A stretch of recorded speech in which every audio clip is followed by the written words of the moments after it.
Good morning, Mr. Chairman. Senator Guru. Senator Hicks. Senator Kinski. Senator Steinmetz. Representative Kinner. Here. Representative Larson. Here. Representative Schwartz. Representative Simpson. Representative Stiff. Representative Walters. Co-Chairman Perkins. We'll see. I just called him, and he didn't pick up. Chairman Nicholas. Here. Mr. Chairman, you have a quorum. All right. With that, any preliminary business from the committee? Welcome, everybody. Welcome, Charlie. Good to see you. So we'll just, I don't have any introduction. Happy summer, happy fall as well. Nice to see everybody. And it's should be an interesting, quick day. We've got lots of ground to cover, so let's just jump right into it. So, Don, any preliminary matters? Mr. Chairman, the first item in your packet should be the summary of proceedings from the June 2nd meeting. You can approve those, although Management Council has indicated that it's the committee's choice. You don't have to take formal action on that. Anyone want to take formal action on the minutes? Been moved and second for approval. Or review, I should say, probably not approval. All those in favor say aye. Aye. Those opposed, motion carries.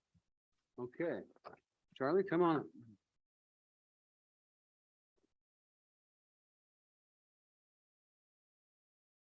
So we're still waiting for a couple of outlets to show up when you plug in. So people are mincing around behind us.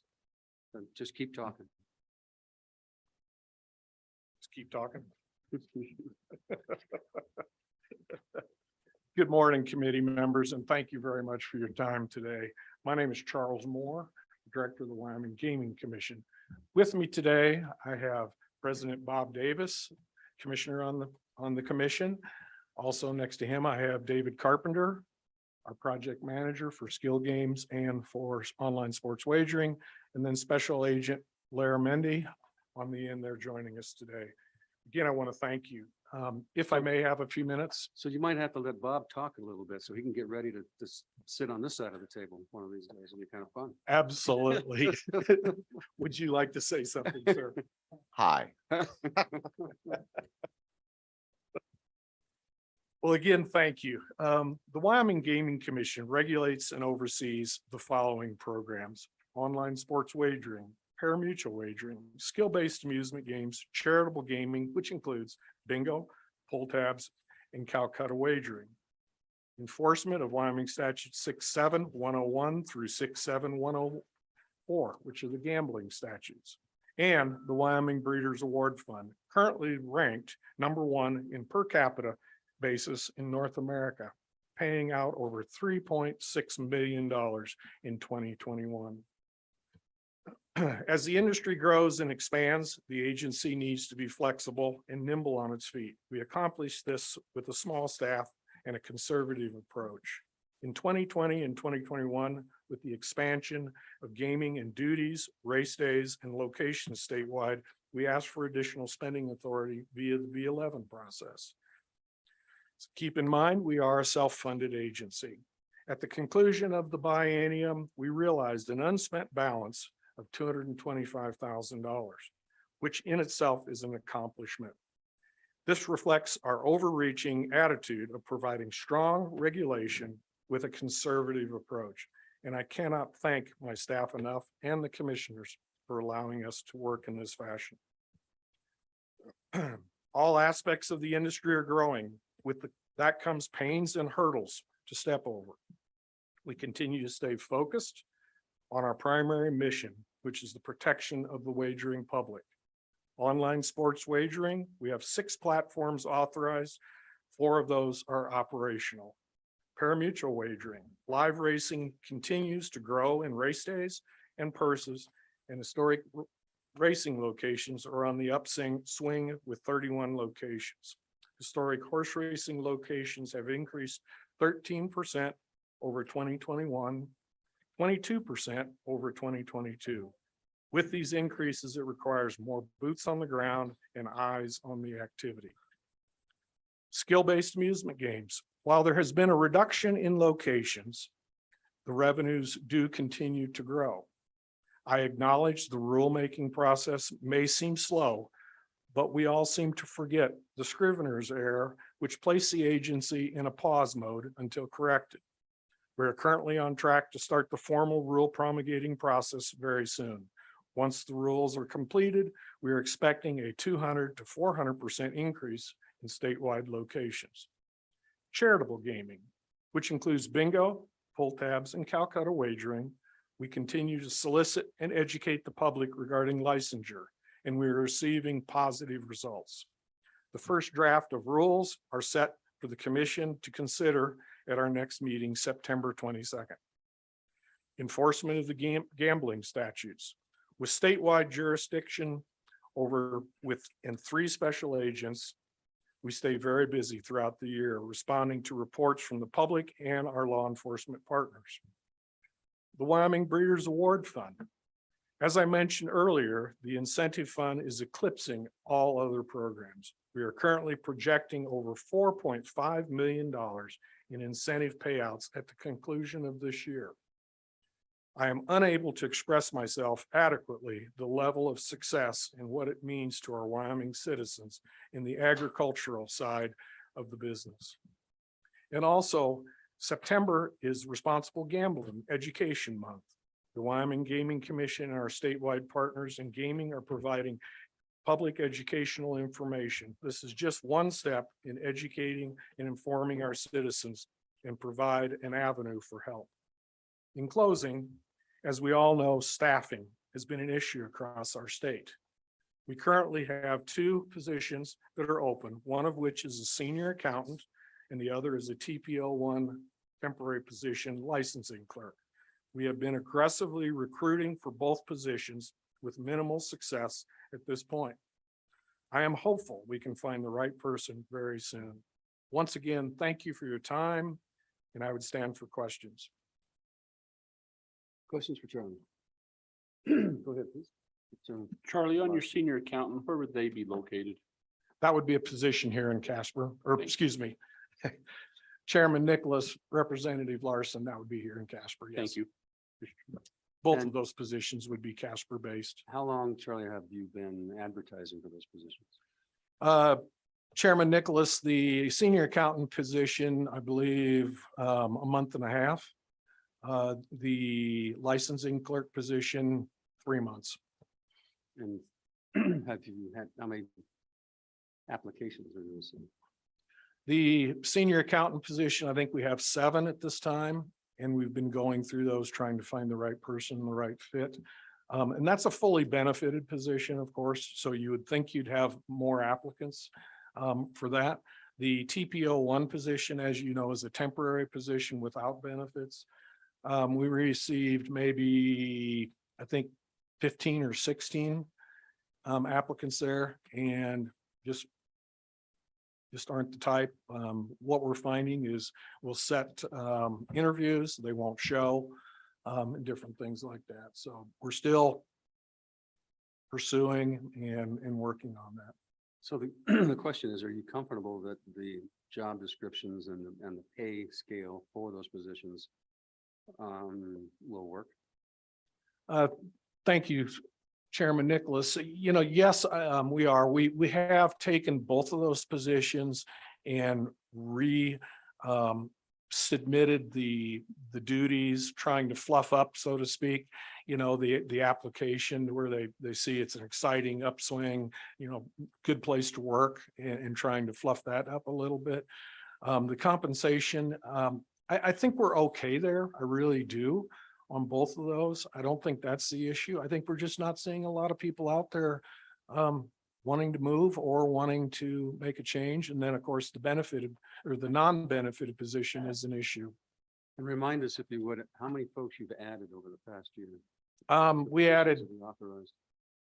3. Sorry, Chairman Nicholas, we had 3 positions this last year. Are you comfortable with your current staffing levels? Chairman Nicholas, no. Through the supplemental budget, I will be requesting an additional 4. 4 new Yes. positions? Do you already have those picked out, what you think you need and what they are? Chairman Nicholas, yes. So the sooner you get us that information, the more we can help, just so that, you know, if it shows up in December, it's It's just my comment on it, so, so we understand it. Thank you. Yes, I have my first, our first set of supplemental budget reviews start next week with the governor's office. So, Okay, thank you. thank you. Further questions? Good morning. Okay, please proceed. Yes, thank you.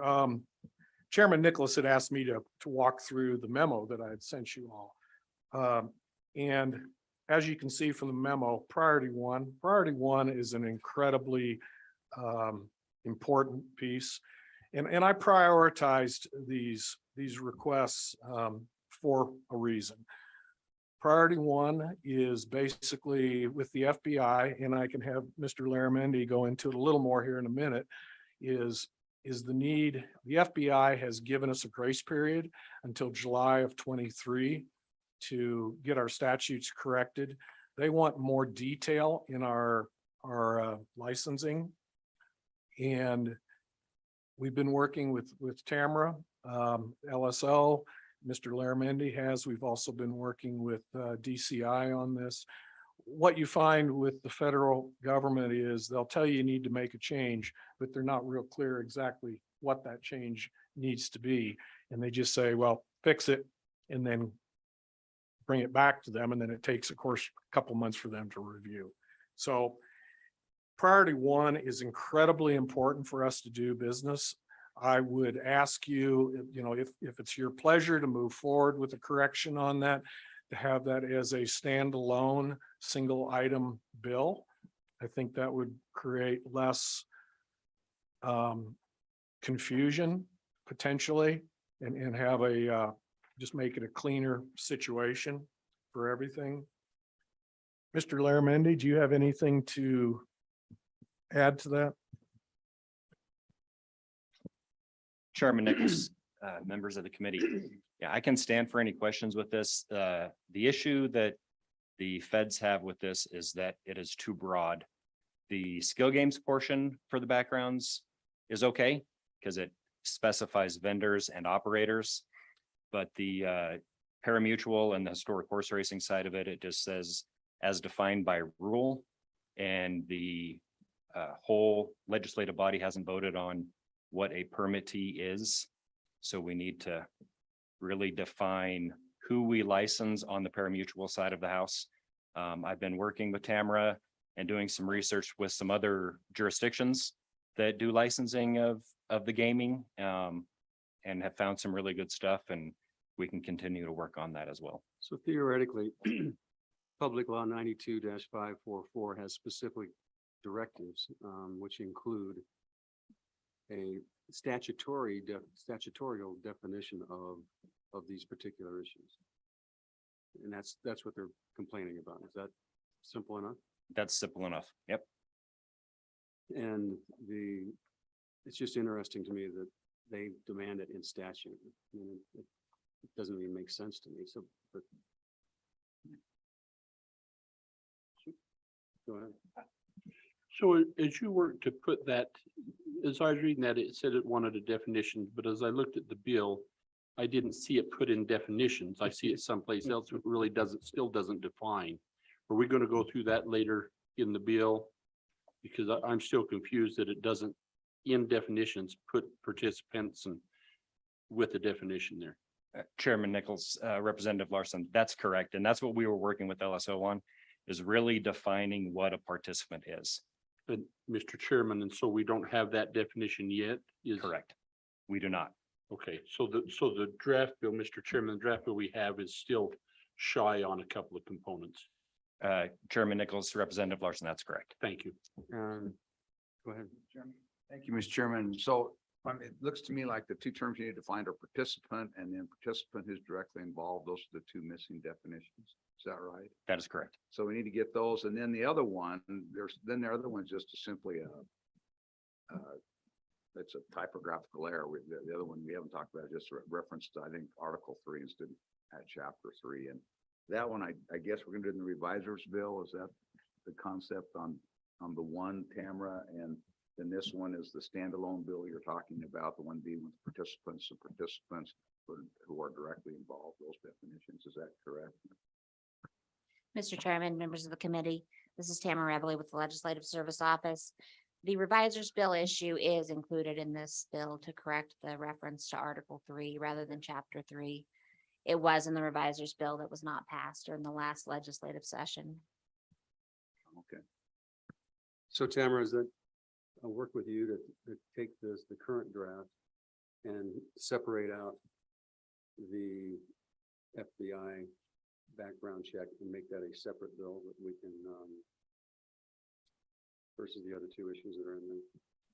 Certainly, Mr. Chairman, we can modify the bill draft that's going to be before you next.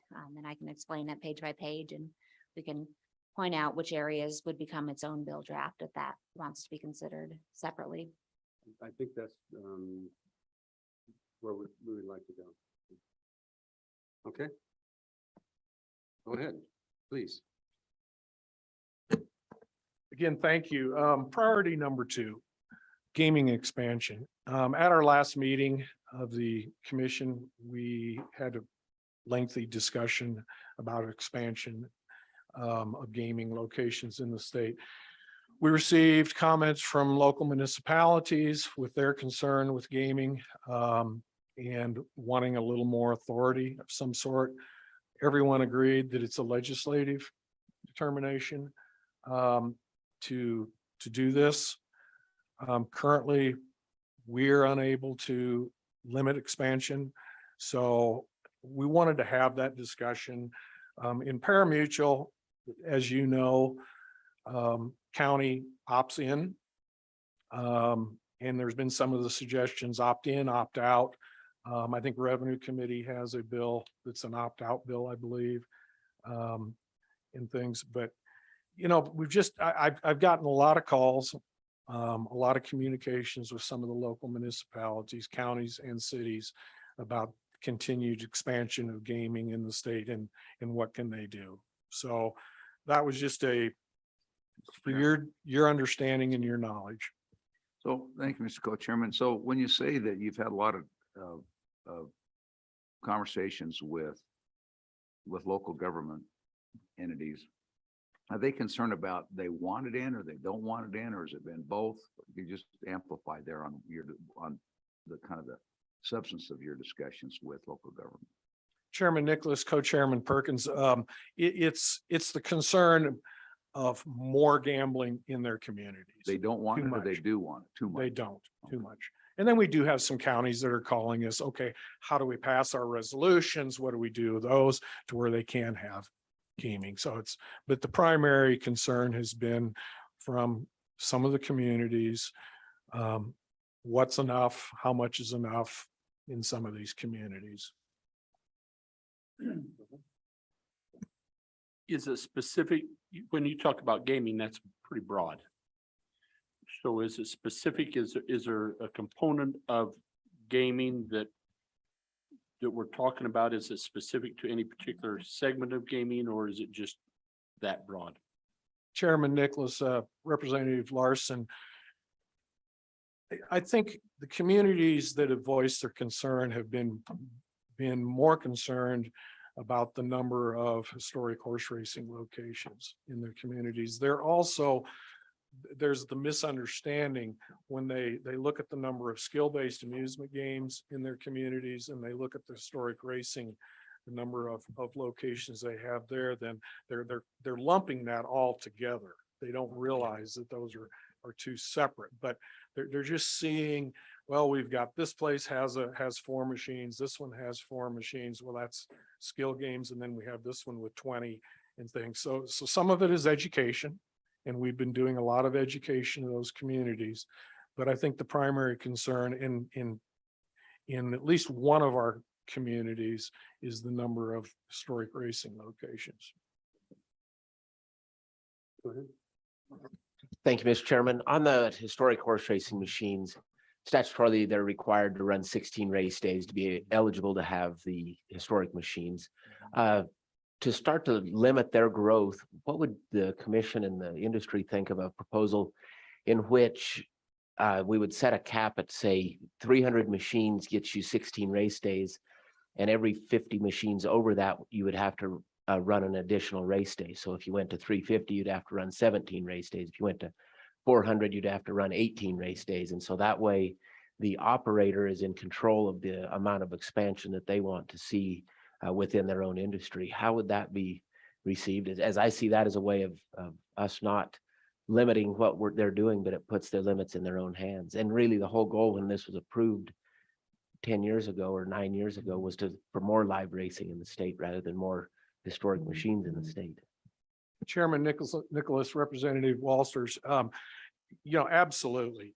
First and foremost, the commission doesn't want to get in the way of business and does not want to necessarily limit business. However, the gaming industry always has been limiting. It's up to the legislature to limit those, but that's a very good concept, whether it's purses or whether it's via race days. I think that's a good concept. I can't speak for the industry itself. I can only speak for the commission and our side. Mr. Chairman, but that still leaves out the ability for local governments to address whether they want expansion or not, because the industry would say, well, okay, we'll add another race day and we can add X number of machines. But if a community doesn't want an expansion of machines, that would leave them out of the process, correct? Chairman Nicholas, Representative Larson, in part, with historic racing, the local municipalities do have an opportunity.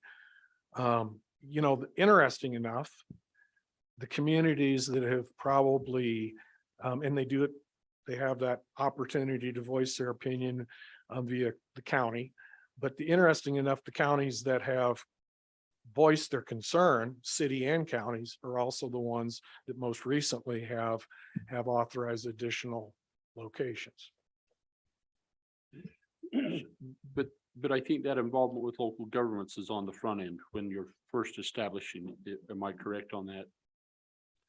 Chairman Nicholas, Representative Larson, it is on the front end of it as far as the vote of the people. Right, and Correct. so follow up, Mr. Chairman, and so then what you have there is, according to statute as we currently have it, they understand what that is, they vote to approve or disapprove. Now, without the vote of anybody, we're allowing them to expand beyond that without any say. So we're expanding it within, that goes beyond the scope for which they initially voted on.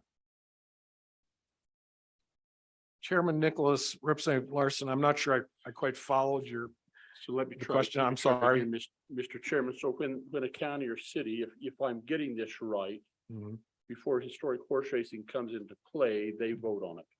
And they vote on it based what's in statute, understanding what the limits or the cap for horse racing would be and how many machines it would be.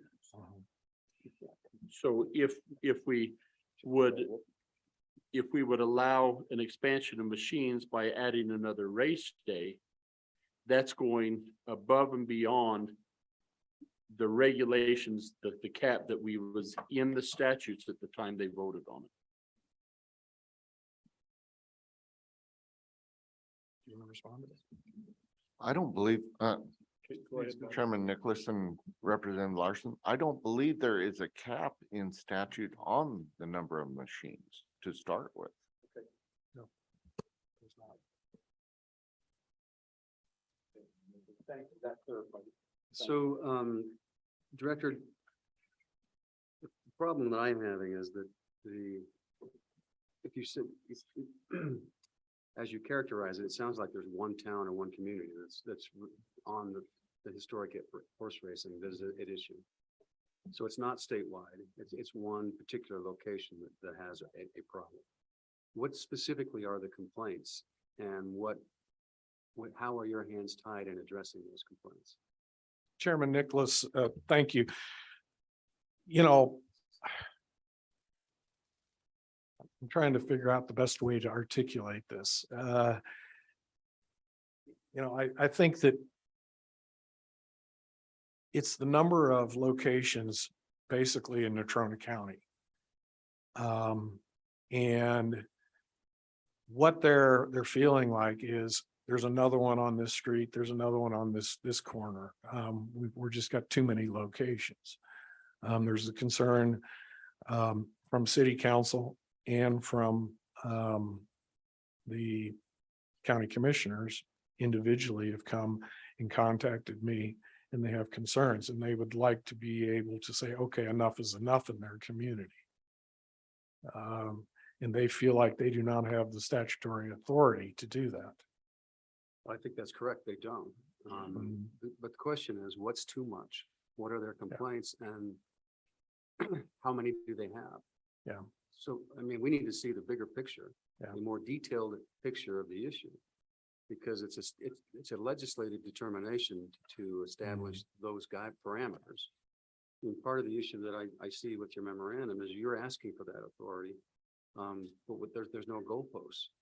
And those goalposts have to be set by us. And so until we know what the issues specifically are and what the communities are and who the complaints are, and if it's just one commissioner and what industries the position is on all those, then we can't come up with rational, logical goalposts. So, but, I'd like to get like a memo that just breaks down Natrona County, who they are, what the complaints are, how many are out there. So we understand, have a better understanding of what the problem is. Chairman Nicholas, when we can get that memo to you very quickly, get that turned around to you with the number of locations. Mr. Laramendi can give you the number of locations in this community or all the communities right now. Chairman Nichols, members of the committee, there's currently 11 operating OTBs in Natrona County. And that's in the local governments feel like they have to approve. So when it comes before them, so it starts with the voters, and the voters vote to either approve parimutuel wagering in their community or disallow parimutuel wagering. Once the voters approve parimutuel wagering in that jurisdiction in that county, then it just falls on the county commissioners.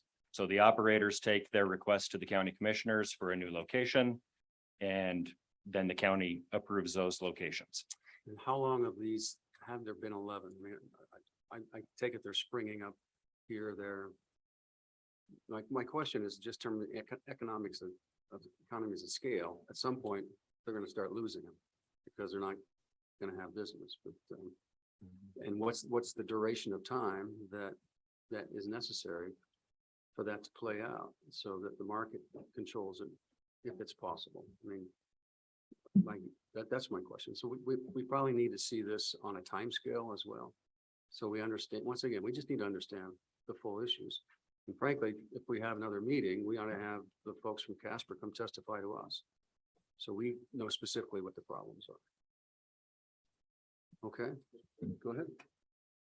Thank you, Mr. Chairman. Mr. Laramendi, 11 OTBs in Natrona County. How many machines, or do you have that at your fingertips total in Natrona County? I can get that figure for you very quickly. Thank you. And Chairman Nicholas, Representative Walters, you have that in the submission.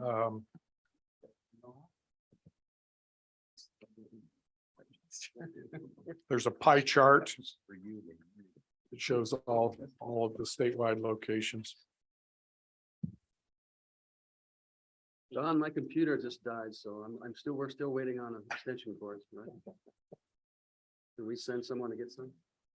Mr. Chairman, which, and Andy, which enclosure was it?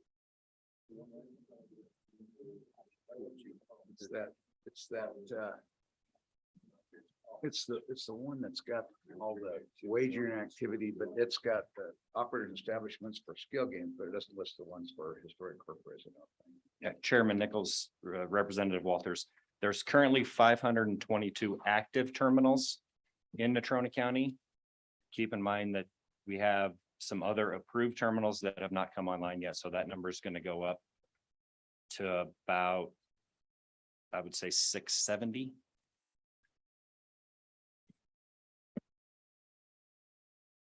And how does that compare to, say, Cheyenne? Chairman Nichols, there's 560 in Laramie County.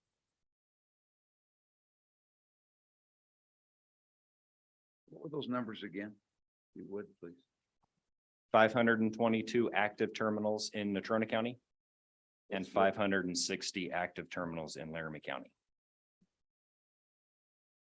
There is 11 locations in Natrona County and pull up the Laramie County.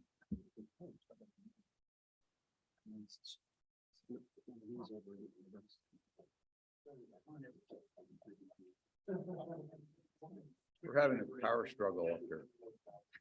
We'll do that short. And one more time, I'm slowing the uptake, I'm distracted.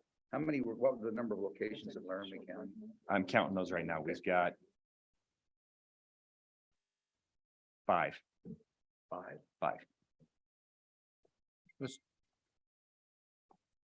Senator Group. Thanks. Well, Charlie, I'm gonna try to go about this another way real quick while everybody's getting their numbers and looking at their charts. You said that you can't speak for everything, but you can speak for what the commission wants and what their goals are. Now, help me out here. We've got 3 different buckets. We've got the sports betting over here, which is statewide across the board on our phones. We've got historic horse racing, which was done for a specific purpose, and that was to help horse racing.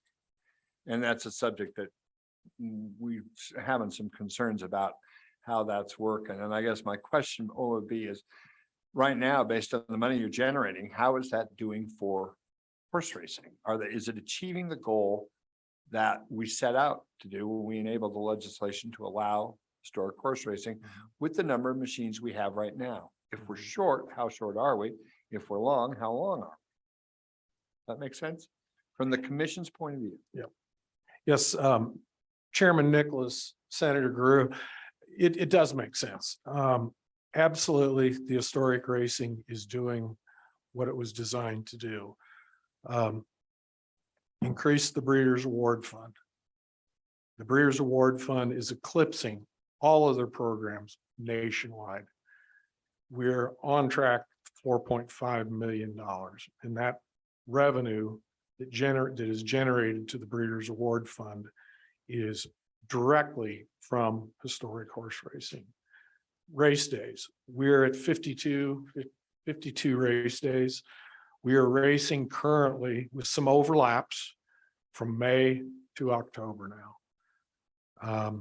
In the spring, obviously in May, we ran into some weather issues, so it's doing exactly what it's designed to do. Follow up. So right now you're on track to achieving your goal, and with the number of machines that are in operation in the state right now, would the commission, in the commission's view, are we achieving that goal? Let's say it gets back to what we're talking about here.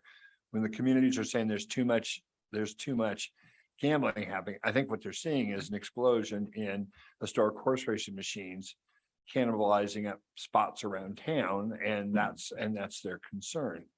And so I'm just trying, and whether you don't have to answer it now if it's in a subsequent meeting, but I think that's what we're all trying to grapple with as far as, are we achieving that goal? Is the dollars that are being generated achieving that goal? Are we on an arc that it's going to overshoot that, or are we at the mark, or do we still have a ways to go?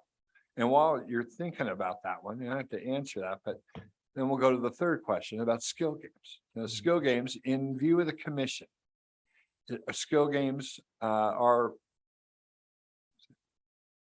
at least in their view, do they see that as an adjunct to the regular operation of a, say, establishment, not a gaming device that is the main focus of a business? That was the way it was sold to me, as this is an adjunct to, like, say, in your local bar or your local clubhouse or whatever. So I go with my friends to watch the big game tonight at the sports bar, and during halftime, I may put $5 in a skill game to do it. But that's not the main reason why I went. The main reason why I went was to go and have a good time with our friends. And for the owner of the establishment, that's an adjunct to, an add-on to their business. And that's the way, is that the way the commission sees skill games? Chairman Nicholas, Representative Drew, your last question, absolutely. Yes, they do look at it that way. This is an additional opportunity for each one of these locations to pick up some money and have some revenue generated for them. Okay, thank you. Please. So, but going back to the other one, I mean, with respect to historic horse racing. So if you're achieving the goals that you want with the current number of machines, doesn't that, is that somehow saying that maybe you can write, we put it this way, do we think you've reached the saturation point with the number of historic racing machines? It seems like it's accomplishing your goals with the number that you already have. So get a few more, it's not going to make very much difference. But if you double the number at this point, it would seem that then that's more than enough to accomplish the goal for which historic horse racing was permitted. So I think that's the dynamic that we're trying to understand. Mhm. And that may answer the question for historic horse racing, which is a different question than the other. Chairman Nicholas, Co-Chairman Perkins, it's, as we all know with goals, I was raised, my dad would set a goal. As soon as I'd hit it, you raised it. We hit our goal 3 years ago with historic racing, and then just keep seeing it. The goal, I mean, and more race days, more money, and it just keeps growing. And so the post keeps getting raised every year, and it's amazing what we've seen, and the benefits with historic racing have been tremendous. And I'm kind of carrying a message to help, and this message of expansion should probably is better carried by our local municipalities than the agency probably. But I wanted to communicate to you the concerns that we're seeing and I'm getting, and make sure you are understanding this. The commission views this as opportunities, revenue generating to cities and counties, to the horsemen, to the purses, to the race days. So everything is tremendously positive that's coming out of this expansion in the historic racing. But again, it's my responsibility to communicate to you all what we are hearing. And that's what we've done here with just bringing it up, getting it in front of you. We will put together a memo with the locations, get that on paper for you. As far as saturation, I would have thought, and we have thought at the commission that we would maybe had saturation, a few years ago. And it just keeps climbing. I've got another bar graph that I've been keeping since 2016. It just keeps going. It's like, how long can this last? And you do want local businesses to, make those decisions. We don't want to be the ones making their business decisions. And so it's a real slippery slope to be on, and you all understand that. Chairman, that's the fault. So, and that's interesting. So I think that's actually a little bit helpful, and I think that's a good suggestion. But going back to your bar graph, you're talking about the graphical bar, not anyway. What kind of bars are you graphing anyway? You've been thrown out better places than most of those, I'm sure. But as you look at the bar graph, I mean, overall, was there a trend? Is the number flattening? Is it increasing? Is it pretty linear just on the way that it increases, or do you see a steepening of that curve, or is it just kind of linear out in just a certain, if you remember? Chairman Nicholas, Co-Chairman Perkins, it's just continues to climb. It's not a steep climb. Some of it is, and it's real hard to, the worst thing we can do is go back a year and a half, 2 years and compare data that we had then. Some of the locations were closed, and then we had the bounce back after everything opened. So, but we are still seeing it climb year over year, month over month. We'll have a dip. It's amazing. It climbs when we have stimulus checks go out. There's a bounce. We'll see it duck a little bit on April 15th. for some reason. We'll then see it rise and fall, and in early spring, you'll see it dip. And then in the summer, it'll rise again. Early fall, it'll dip and then come up again. Around Christmas, it'll dip, but it's continually climbing. And we're on track to be well over $1 billion in wagering activity this year. So Charles, are there any current plans to expand live horse racing in Natrona County or other locations, Laramie County? What's on the drawing board, or what's forecast? Yeah, thank you, Chairman Nicholas. At this point in time, I don't know of any plans looking at that. There are different plans out there to expand on some of the rodeo events that are now authorized. We're in the process of promulgating those rules for the parimutuel wagering on rodeo events, which was passed a couple years ago. Get that done. There's some plans there. I know that the operators of the permittees are planning on maybe a few more race days, but we're kind of closed in on race days with the weather. And then also we have the population too. You can have a lot of race days, but trying to get the number of horses and participants here is a little tough at different times. And what brings those horses is the purses, obviously. And we are seeing that all climb. But as far as additional here in Casper, in Laramie County, and some other spots, I'm not aware of any plans at this point. There's a lot of work that has to be done to those racetracks also to bring them up to the safety standards. Mr. Chairman. Please, go ahead. Thank you, Mr. Chairman. So this is great information, and I'm playing catch up to a certain extent. So my first question, you referenced this is about Casper and Natrona. Are we seeing this in other parts of the state? Because I'll be honest, I get nervous when we talk about drafting legislation that is so site specific. So have these concerns come up elsewhere?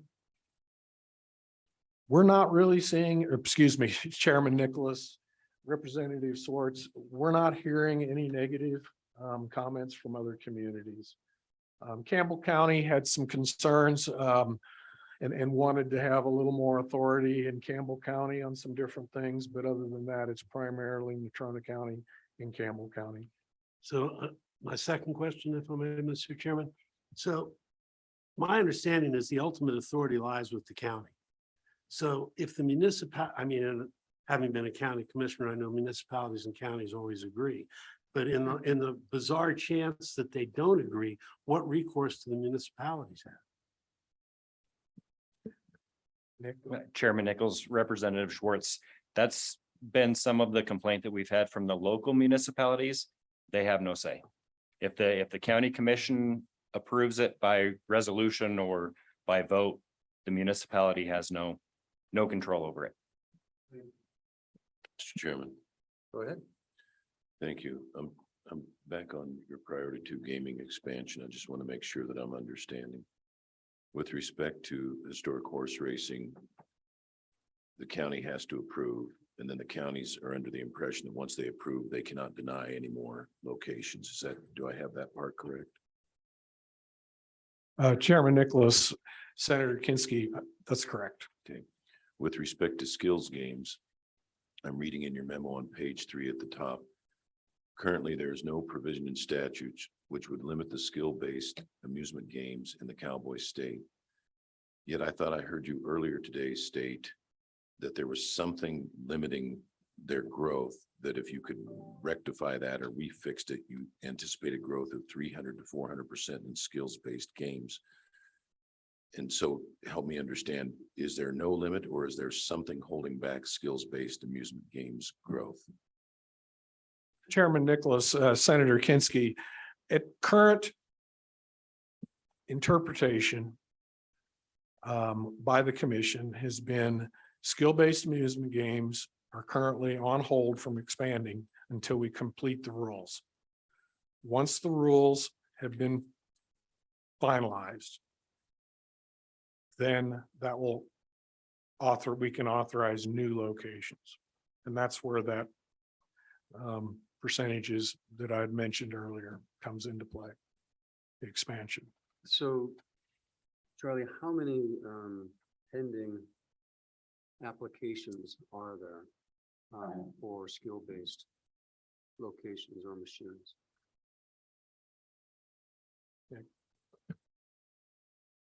Chairman Nicholas, we don't have any pending applications because we're not accepting them, but I field multiple phone calls a week for people ready to apply. And my understanding is that there's some type of a regulation that if you apply and it's declined, then that has repercussions on the interstate market and reporting requirements. How does that work? There might something to that effect. I'm not sure I understand. Do you? Chairman Nicholas, basically on applications in other jurisdictions, it's going to ask you directly if you've ever been denied in any other jurisdiction. And so I think that's, you know, when that comes up on an application, that's going to raise a red flag. And so that there's a hesitancy because that, you know, if you have a 60-day permit requirement where you have to issue a permit within 60 days, and yet you don't have a mechanism by which you can determine how many to approve or what those guidelines are. Everyone's kind of just stuck in limbo at right now. Is that correct? Yes, that is correct. And so what I'm curious about, because one of your proposals is to basically give you the authority to determine the length of time that you, in which to issue, approve a permit, an application, without a specific time frame. Chairman Nicholas, in my submissions that I sent over yesterday, and you should have a copy of that, you know, I've amended that slightly to 120 days as a compromise potentially, but in the gaming industry, typically there is no time limits placed on the permitting processes typically. And so. It sounds like the federal government. Thank you. But also typically, as you've seen from what we've been able to do over the last several years, we're able to turn those out quickly and get to those very quickly. And back to some of the earlier discussion, again, it's been 18 months since we had the initial sunset removed. And so that is a long time for developing rules. However, with the Scrivener's bill, we had to stop. So once the Scrivener's bill had corrected, there was concern about authority and different things that were with that. So now we're back on track. We should have those rules completed. And prior to the Scrivener's error and shortly after the sunset was raised, the commission made the determination that we would not allow for any expansion until the rules were in place. And then once the rules were in place, then we will start accepting applications. Well, just let me follow up on that. Do you keep a running tally of every location where someone wants to put in a skills game? Or the number, you know, vendors versus bar owners versus communities, all tabulating all that information. Chairman Nichols, I have a kind of a little tick off spreadsheet from phone calls that I've received. The majority are locations. I've received 4 vendor requests, but the majority of them are just establishments. And I can get the number for you too. We could add that to that other memo. Yeah, I think it'd be, once again, the more information we have, and we want to be transparent with everybody so that everyone knows what we're looking at. And so what type of, if we have a better perspective of the future, then how we construct statutory language on what authority to give the commission will be influenced by that. Go ahead. Thank you, Mr. Chairman. Charlie, you said that you're able to get those permit requests around pretty quickly, but I'm yeah, and maybe I'm jumping ahead if we we're going to get into this later on. in the conversation. I can wait till then, but that's probably one of the things that I'm hearing from folks participating as being the biggest angst is that you don't turn those around very quickly. And that by taking away a time frame there, although you say that you put a time frame in there, it's that it's not been a quick turnaround. So maybe you could just explain that to me either now or when we get to it, what you mean by that. Is it without the Scribner error or without anything, has that been causing undue delay? And if all of that was gone, you feel like you were getting them out in a timely manner, or because I think there's perhaps some pushback on that statement a little bit. Chairman Nicholas, Representative Larson, absolutely, we are turning those around very quickly. What In is fact- quickly, Mr. Chairman? What does quickly mean? Well, 60 days. We did the 60 days initially, and we approved over 900 establishments, 900 and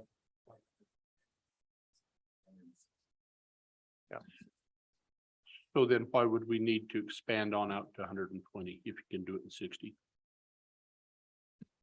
you know, good question. Very good question. The volume that we're looking at, Chairman Nicholas, Representative Larson, the volume that we're looking at in the near future, once the rules are promulgated, is one thing. We're going to see quite a few new manufacturers come to the table. And so that does take a little longer. At that time, one of the reasons why we were able to turn those around is because most of those locations were closed at the time. And our small staff was able to address those quickly and get that done in 60 days. But it's a tremendous pressure to make sure we've got it right. As you would understand, all of you would understand that. We want to make sure that we've got it right. We want to make sure that it's correct. And you had. And also we're dealing with the background checks. We're dealing with the FBI. We're dealing with the laboratories, getting with them. There's just a lot of things that really do play into that. And 120 days would help us tremendously. Would help us be able to get to those and get them knocked out and get it returned and respond to the public. I think the length of time the concern is, and I've heard this just the other day, is the 18 months since the bill was passed. And again, like I said, we had to stop. We had no authority through that period of time. And again, you understand that. So we have never had any trouble responding, other than it puts a lot of strain, and especially when we have other parts of the house that needs attention also. And that speaks to more staffing, I guess. Representative Walters? Thank you, Mr. Chairman. Just to follow up to Senator Kinski's question, there is a limiting factor in that the skill-based amusement games are limited to 4 per location, whereas the historic terminals, as you can see from that sheet, there's as many as 100 plus in certain locations. So that is one limiting factor that is in place already. Thank you. Okay, please proceed. Mr. Okay, Chairman, go ahead. so just while we're on this subject of processing, Charlie, are there, out of the number of applications that come in, and you're not going to have this off the top of your head, but how many of those how many just come in complete, or you need additional information, or do you have to go back to the applicant because you just don't have all that you need in the packet? How often does that happen with applications?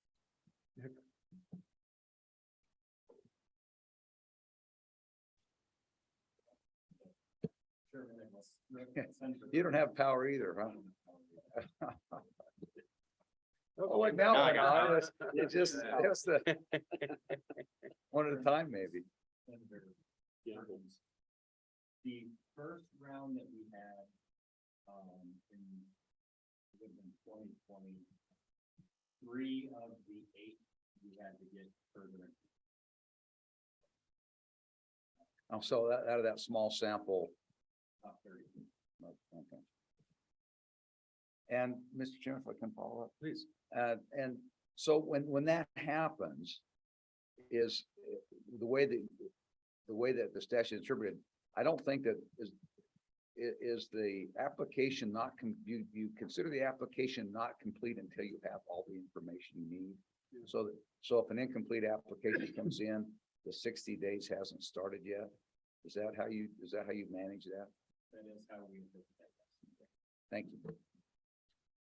Please go ahead. Chairman Nicholas, and to follow up on this just a little bit more is, as you notice, or maybe you haven't noticed this, but we've had a tremendous, during a lot of that period, we have a lot of commission meetings.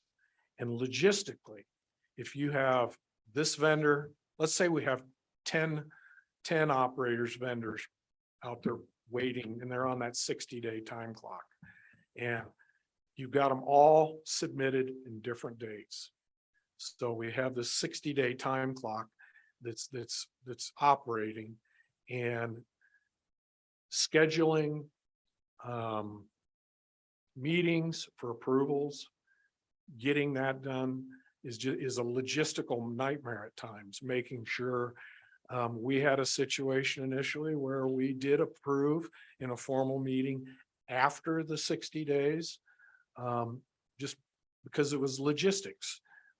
We had completed our process, but setting a meeting a week later put us at the end of beyond that 60 days.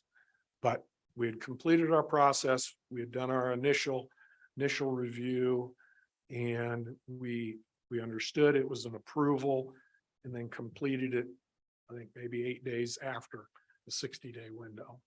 So some of the logistics, and that's where 120, 90 days would help us if possible. Okay, further questions? So that we're gonna take a short break so we can hook up our computers. So let's break and we'll come back in about 10 minutes. You're flying blind, baby. I'm flying blind.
Okay, we're back.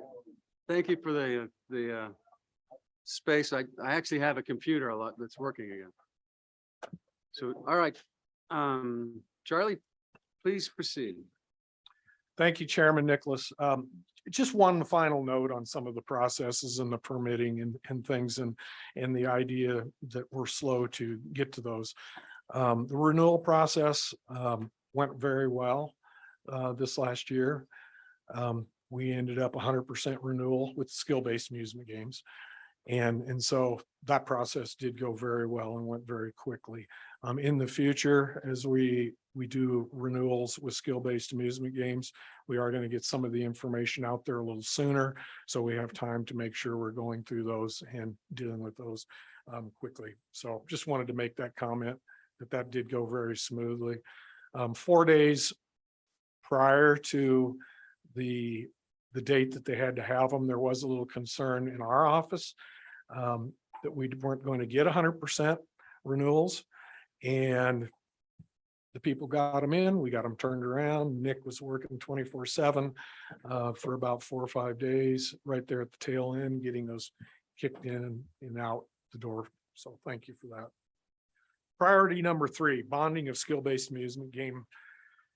Again, looking at some parity, the commissioners have had some concern trying to, while between skill games and historic racing, there are 2 very different types of operations. The commissioners had felt very strongly that bonding was important. And the bonding would be, we would be looking at the vendors, not the establishments or the operators. And I'd made a technical correction that I'd submitted to you about doing that. What the amount is, again, in the horse racing side, it's a minimum of $5,000 and up to. With historic racing, the commission in rules has determined $100,000 bond for each one of those operators, the 3 that we have. So that's the bonding piece. And we also understand in statutes, we do not have the authority at this point to do bonding for skill-based amusement games. And we just wanted you to take a look at that and see if there's anything you felt was appropriate for that. So explain us on skill-based, what's the need? What are you protecting? And how do you come up with the amount? The amount we haven't, Chairman Nicholas, the amount we haven't necessarily determined. What we did is mirrored what we had in horse racing, $5,000. I do know one of the operators, or excuse me, vendors had mentioned that $5,000 was not enough. And I don't necessarily disagree with that. I think they may speak to that later on today as you go through the bill. But we just were mirroring and mimicking what we had with the horse racing side and had the $5,000. Who we're trying to protect. We're trying to protect the state. And we're for that interest, one of the skill games vendors, and I apologize, it's sometimes hard to keep track vendor operator, because as you know, there was a change initially. It was the other way around, and then we changed it in one of the bills. And so I still get a little confused on that. So the vendors, one of the vendors Mr. Chairman, prepays. Go ahead. may I interrupt Director Moore? Mr. Chairman, Director Moore, would you just real quickly give us the vendor operator manufacturer definition so that all the committee can understand who you're talking about before you go on to explain what you're about to explain? That way we can eliminate some of the confusion.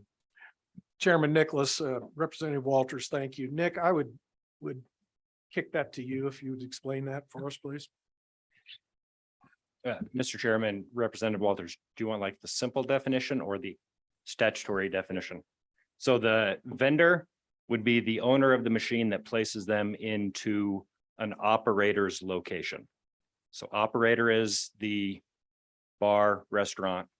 Vendor is the route driver, and the manufacturer would be who makes the games that the vendor supplies to the bar.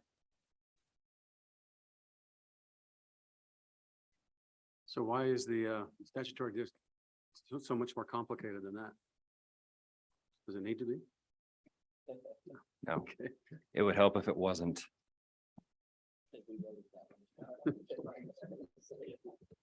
Well, we could fix that while we're tinkering with the bill. All right, go ahead.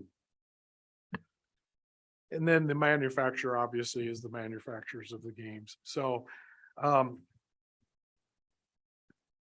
and we're still on priority 3, aren't we? Correct. Correct.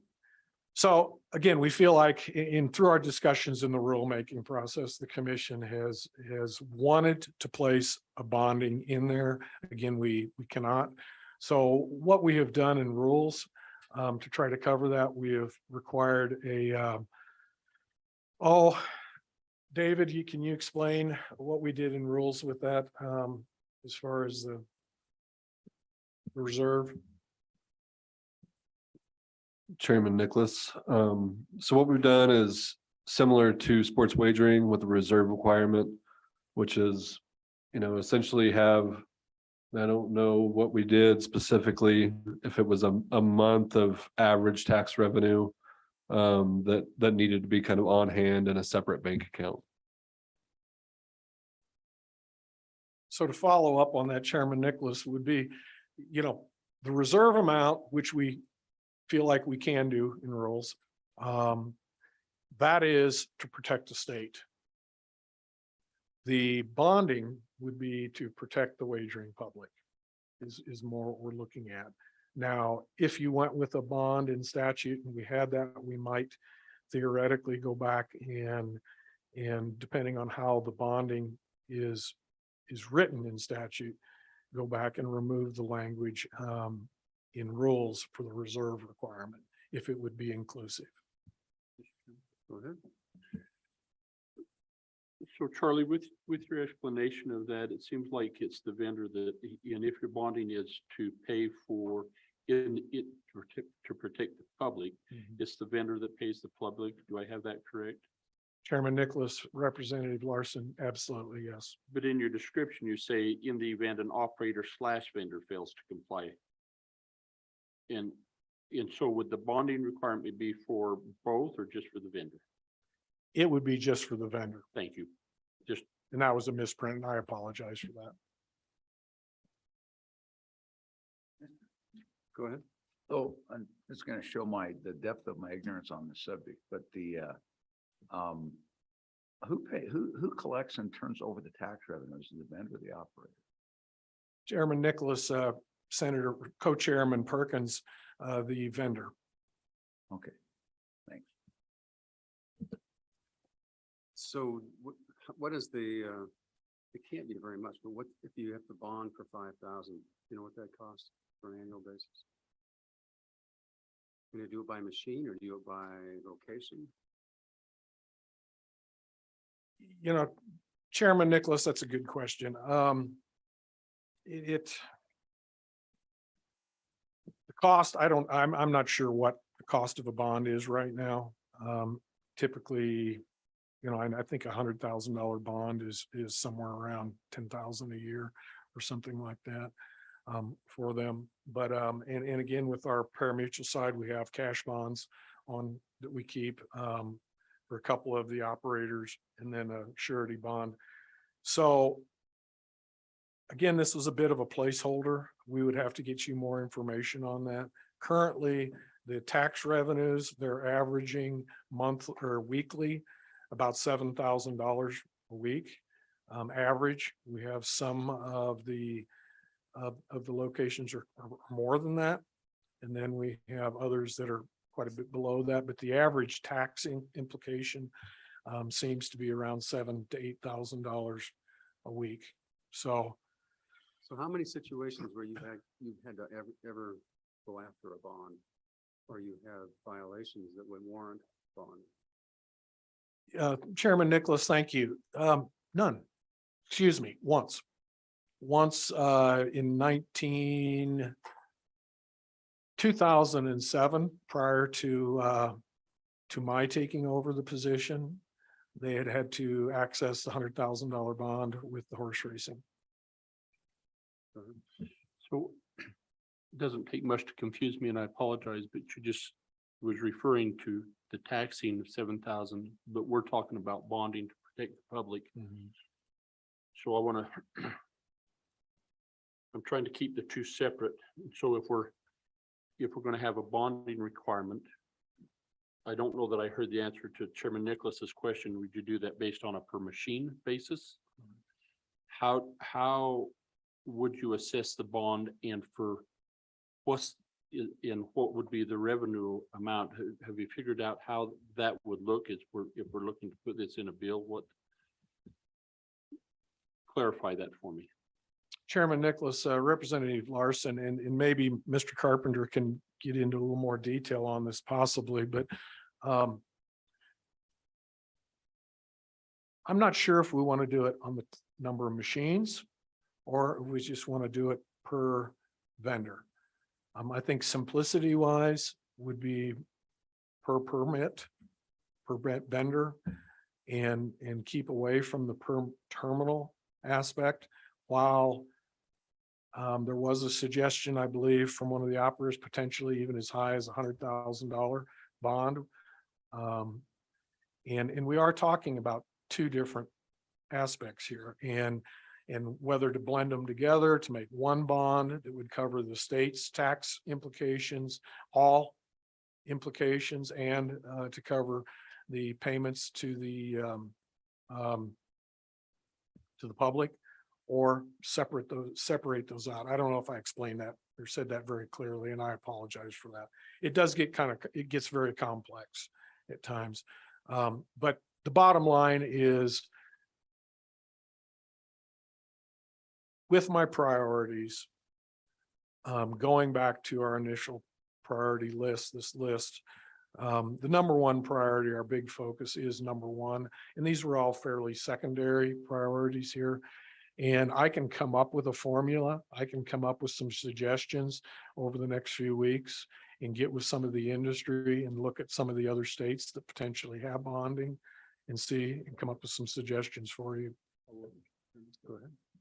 Thank you, Mr. Chairman. And Charlie, I don't think it's that complex. We just need to know what you want. You know, and you need to explain it to us so that we can read and understand that. And if you do it based on vendor, if you had a vendor that had 15 places of businesses around the state, he's going to be charged the same bonding as the local bar owner in Boulder that only has 4 machines.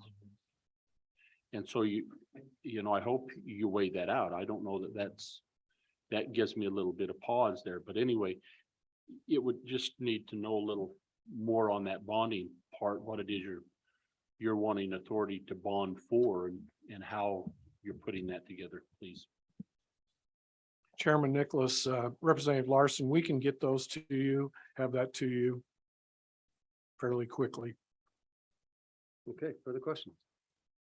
All right, next priority. Thank you.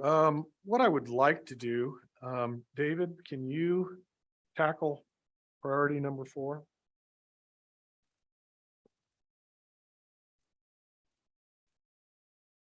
Or would you like me to?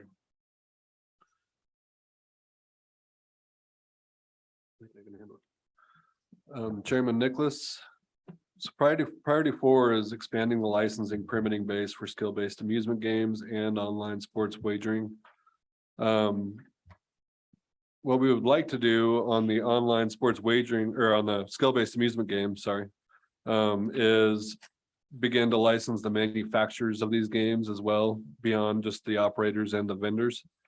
You know, I think at the end of the day, these are the companies that are making these games. These are the ones that are technically going to be part of the certification process of those games from the labs.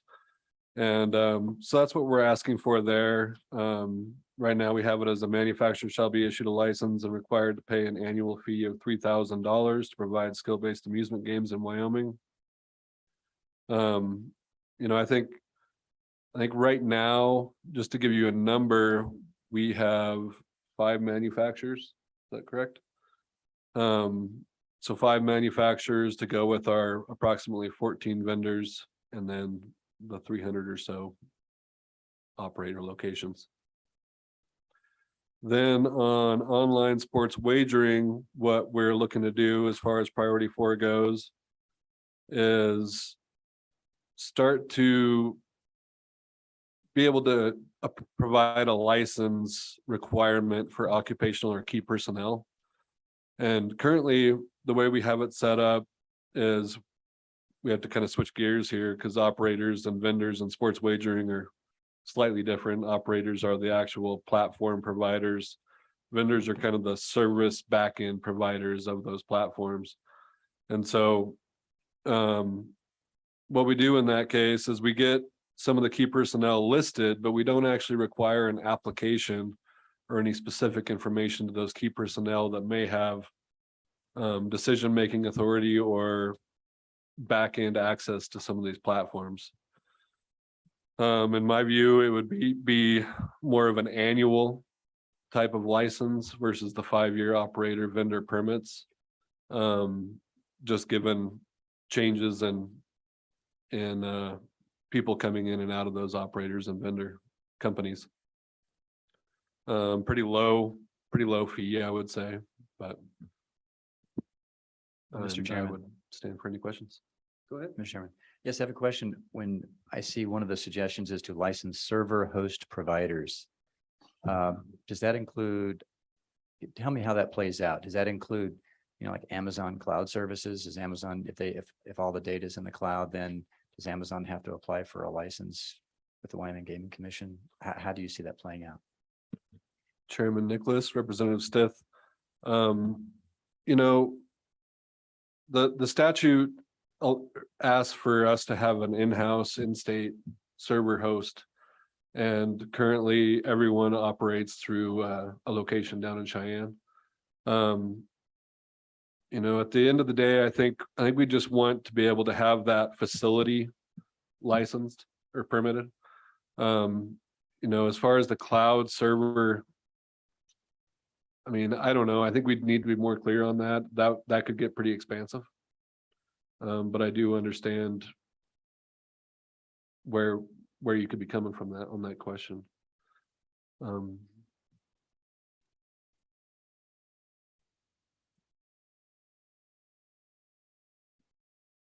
So that response tells me that we don't really know how to word the request yet. Chairman Nicholas, in my mind, I was just picturing it as making sure that we had the permit for that location down in Cheyenne. They do use the cloud service providers such as AWS. So that's one thing to certainly consider. So explain to us again exactly what the provider in Cheyenne does. Chairman Nicholas, that's difficult for me to do. I'm not that techie. They're the server host provider, and so as far as I've understood it, and I've never actually been down to that facility. I believe it's run by Lunavi, but they rent space out to a server host provider, which we have one entity that does this for all of our operators right now. So they rent that space out, and they provide the space for those various servers to sit in there and continue working and keeping that in-state data available. How many providers are there that go through that? Chairman Nicholas, right now we have one server host that functions and works for all of our current operators. How many operators are there? For an operation, we have 2 more that are permitted, and they've had some technical difficulties getting online with supply chain issues and things. Okay, further questions? Okay. To expand on what David has talked about here, the server host providers, we had suggested instead of the, but not limited to language, and then integrity monitoring services. There's several integrity monitoring services out there that provide information to us. And then the final one would be the cyber security services. Again, this totally all relates to the online sports wagering, none of the other pieces. And they're just, again, the but not limited would not fly well with the FBI. So we knew when we put that language in there, we'd have to come up with something and delineate this and do a better job for you all and for everyone else. But our suggestion are only those three, and that would help us immensely. With the removal of the but not limited to language. Correct. And that is on my submission. Correction. Okay. Yes. Moving on to priority 5, online One sports. sec. Oops, excuse me. Go ahead. So, Mr. Chairman, if I could go back on priority 4 up there on the skills-based game, that last bullet point that says add additional requirements to licensed vendor employees, is that something you're requesting too? Did I miss? I just want to make sure that I didn't miss that because we didn't talk about it. David. Chairman Nicholas, Representative Larson. Yes, so the point of that request was to get the people that could actually enter the establishment and unlock those games, those terminals, and be able to access the internal components of that. And that Mr. Chairman, would there be a fee associated with their licensure? Or is that just a background check? How are you envisioning that licensure for requirement for them?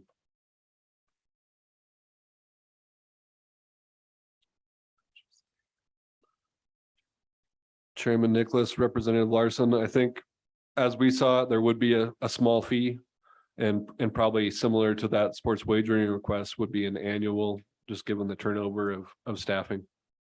Well, so is that similar then? Do we have that in like casino type that those employees need to be licensed? And so you're just trying to conform a little bit across the provider types? Chairman Nichols, Representative Larson, that's correct. On the historic horse racing and the horse racing side, we do annual licenses for all of their employees. Mr. Chairman.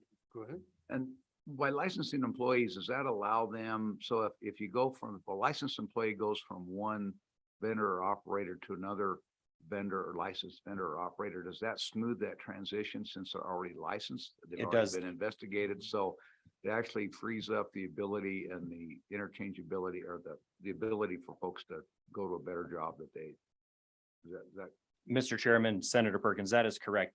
They still submit a new application because on the application itself, it shows who the permittee is that they're working for.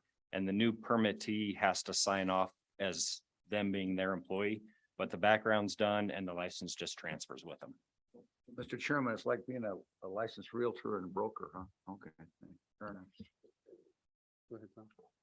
Thank you, Mr. Chairman. On the priority for the skill-based amusement games, adding manufacturers as a licensee, will that help you expedite your approval process? If a new vendor comes in, but they're using an existing manufacturer, you would already know what the games are, and it would help expedite that process. And then I'll have a second question. Mr. Chairman, Representative Walters, that is correct. And furthermore, with that, the licensing of manufacturers really helps protect everybody in the state. I could, as it stands right now, I could go on eBay and I could buy skill games and I can get a lab report and I could be my own vendor with games and there's really no accountability to that manufacturer. So that's part of that as well. And then a second question, Mr. Chairman, and this is for Tamara. On the online sports wagering suggestion to add server host providers, integrity monitoring services, cybersecurity services, the way it's written prior to any new language, could they add those anyhow, or is the new language absolutely necessary? Mr. Chairman, Representative Walters, the language is permissive. It is including, and then it lists the type of category of entities that are included. And so nothing would specifically prohibit the gaming commission from interpreting that to apply to other like kinds of classes. However, I think when you're looking at background checking, you run into the issues of needing to be very specific in who needs to be listed out. And so that's one of the reasons that the suggestions for explicit types of categories of entities are listed there. Okay. Please proceed. Thank you. Moving on, priority 5, online, or excuse me, sports wagering and skill-based game licensing and permitting, the timing limitations. We've already spoke about this slightly. I think you all understand where we're coming from on that. Again, it is priority 5. It is priority 5 for a reason down the line. But if you have any further questions on that, I did suggest in the handout to you, I believe 120 days instead of the 60 days would be helpful for the agency. Okay. Comments, questions? Okay. Anything else?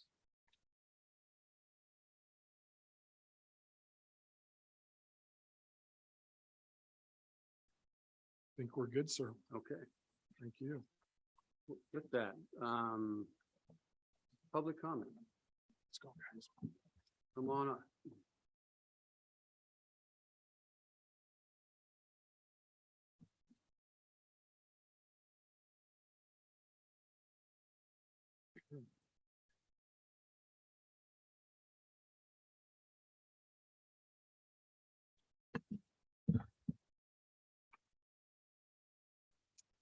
Mr. Chairman, members of the committee, my name is Nick Agopian.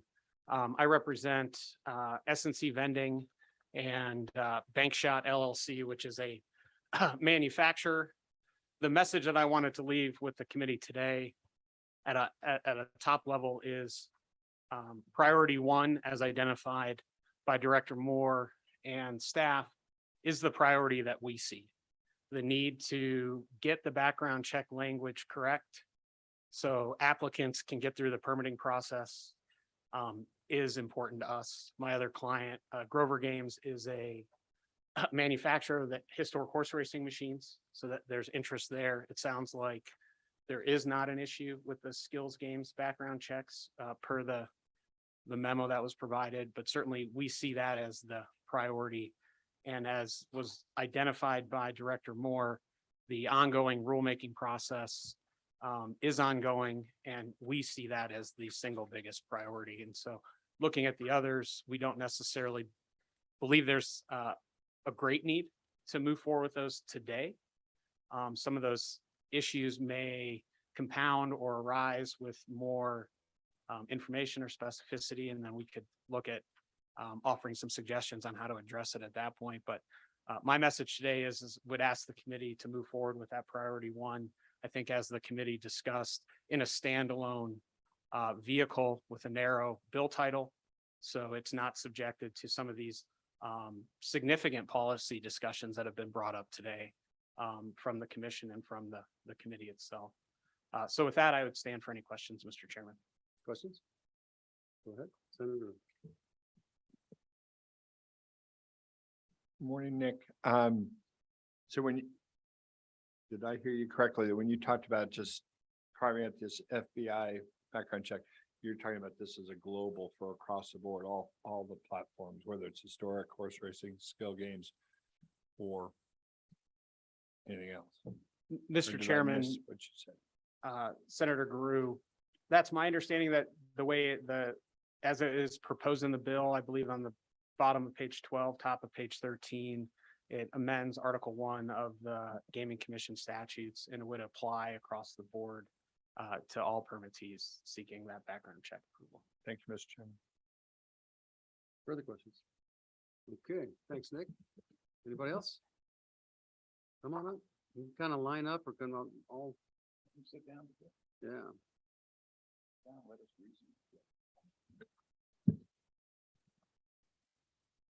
Morning, Mr. Chairman, members of the committee. I'm Catherine Wilkinson here on behalf of Cowboy Skill and Pace-O-Matic, joined by Jonathan Downing and Frank Fina.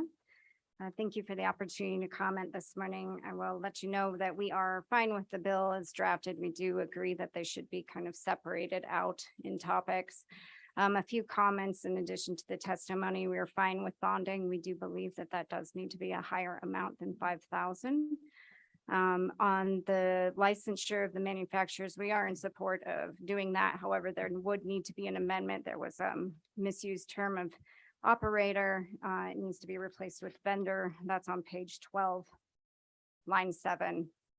Operators would need to be replaced with vendors. It was just a confusion of the terms. We are opposed to the vendor employees being licensed. We feel like the licensees are responsible for it. This is one area where we don't feel there is parity needed. I don't even know who you would define as an employee to get the extra background check and the licensing. So we do believe that the license holders of the vendors are responsible for their own employees. So we do not see that as a necessary step. Could you be a little bit more specific and give us an example of what you're talking about? Absolutely, Mr. Chairman. So I believe that the example that was given by Mr. Carpenter was anyone that has access to the route. So our routes, Cowboy Skill has 611 games in 232 locations. And those routes are street routes, so they're supplemental. They're taking care of pool tables, dartboards, any entertainment aspect that are in these locations, the clubs, VFWs. And it's just a different aspect of their going in, changing things out, tending to any other equipment that are in the bar and then leaving. So any liability should be with the license holder. I'm not sure they'd have to come up with a category to even name someone. And so a lot of these vendors have other employees that are responsible for certain sections of the state. So we just don't think that that licensing needs to extend that far. Does that clarify, Mr. Chairman? Go ahead. So just following up on that, Catherine, so it's not that you can see a reason that some employees might ought to be licensed, but just the current term is just way too general. There needs to be more discussion about who and why certain individuals ought to be licensed as opposed to just anyone who has the opportunity to participate or fix a dartboard or pool table or something else. Anybody who does any of those things in the current definition might be subject to that regulation. That summarize your comment. Mr. Chairman, Jonathan Downing, Co-Chair Perkins, yes. In these situations, and this is why, as far as getting more specific, back in college, I worked at a grocery store. The tills that I was balancing the books on for the grocery store every morning after had more cash than what you'd be dealing with. And we were told that some of this was because of the amount of cash that's being handled. When you're looking at those, that's a different employee versus some of the others that are there. And so when you look at let's say a bar owner, where you might have a bartender handling payout, in that situation, they already have their own internal controls, as would some of these companies, but it's where do you draw the line as far as how much does government go in there as far as those internal controls that I'm going to want to make sure that everything's balancing out, period, anyway. But it's like, that's in those areas, that's where I think you should have it a little bit more specific if you're going to have that requirement within that business. And we So- can come back with some language later too, if that would be helpful. Yeah, so Jonathan, I'm looking at their language. It says any key personnel with decision-making authority or access to internal code or algorithms capable of changing play or outcomes. So theoretically, there might just be a dial inside one of these machines and the vendor says to your personnel, change the dial from 4 to 5. But would it be the guy changing the dial, or would it be the guy that the vendor calling and saying, and that dial may change an algorithm or go to a different algorithm? I'm just, so what's the right language? And are we talking about the same thing? Mr. Chairman, so in our machines, there are no dials. It is all built in with the software and they don't have access to change that software by opening the machine. They also have perfect accounting systems through a system we have called Route Boost Pro. So it keeps track of everything, cash in, cash out. So it eliminates the human error on that end. So there is no dial on that. I don't know if Frank, you wanted to comment on any more with the accounting machines. But the employees have very limited, they cannot change anything with the software of the machine. So the way you just said it, as described, this doesn't affect your daily staff operators or folks in your, who come in and service your machines. Mr. Chairman, that's correct. In fact, the certification process for a skill game should eliminate this problem. In other words, a skill game, if it's truly a skill game, would be certified at the very beginning that there are not those type of switches. Historically, they were called knockoff switches. They had all kinds of names on old video poker games, on games of chance. Those should never be present or even possible on a skill game. And if the certification process is adequate, and I know that the commission is very focused on that, and is going to make it adequate, then that possibility should not exist. Okay, could you identify yourself, please? I'm sorry, Frank Fina, and I'm with Cowboy Skill and work with Pacematic. Great, thanks, Frank. Go ahead.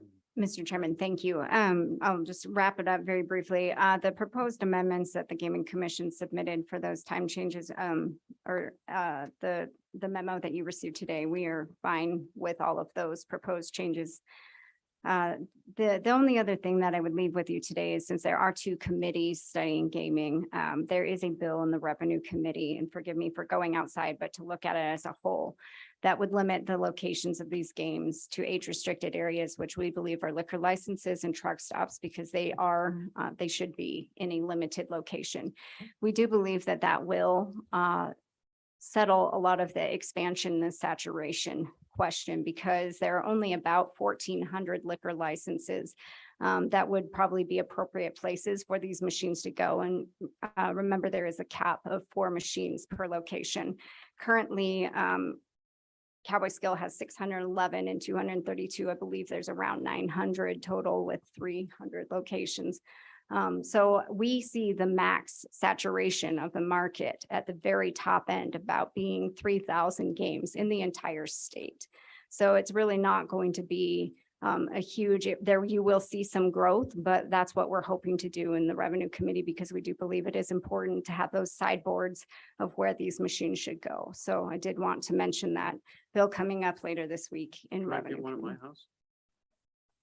Mr. Chairman, if we get a liquor license, we might be able to work that out. Chairman. So on that subject, since you brought it up, I mean, you look at down up the list of where the skill-based games are in where we have among the operators, and you've got things like the Days Inn and Rollins, you've got, I mean, most of them are, bars or bars and grills, but there's the Econo Lodge. There's there's a number of other places that wouldn't have them. What would happen? And I think I've seen these in various convenience stores around the state. So what's you probably attended those. What's the discussion with respect to those places that do not have liquor licenses or are not truck stops? What would happen to those current operators? Mr. Chairman, in the bill is drafted, there's a grandfather clause for those machines that are currently existing. It would just put parameters around going forward of where they can be located. Mr. Chairman. Go ahead. Thanks. Hi, Catherine. I asked Charlie, Mr. Moore, Director Moore, before how the commission viewed skill games and gave the characterization that they were an adjunct to an existing business. Is that the way Cowboy Skill looks at it? Mr. Chairman, correct. They're supplemental. They're providing supplemental entertainment and sustainable revenue for businesses, but they are not the main focus of a business. Thank you, Mr. Chairman. Okay, further comments? Please. And not to get too far afield, but the revenue bill age restricted spaces, that does include bars, but truck stops aren't age restricted. How does that limit access of underage people? Mr. Chairman, with truck stops, so we're looking at kind of the driver's lounge area where they're required to kind of have, a resting time period. So having something additional there of being more age restricted. In a lot of those locations, we prefer them to be, kind of in view of the cashier. If you're winning, you have to show some sort of age verification to cash out on tickets. So we have what are called TRTs, ticket redemption terminals, where they do scan an ID and verify that it's 21. If they don't have a TRT, then they need to go to the cash register as well, but they're kind of in line of sight of cashier or in a trucker's lounge, which is more restricted area. Yeah, Mr. Chairman, the last comment I would add is just the timeline. It's a policy decision of whatever timeline that you would add, but we would ask that there is a set date or a set timeline in there rather than as soon as practical. Thank Okay. you. All right, thank you. Keep on coming.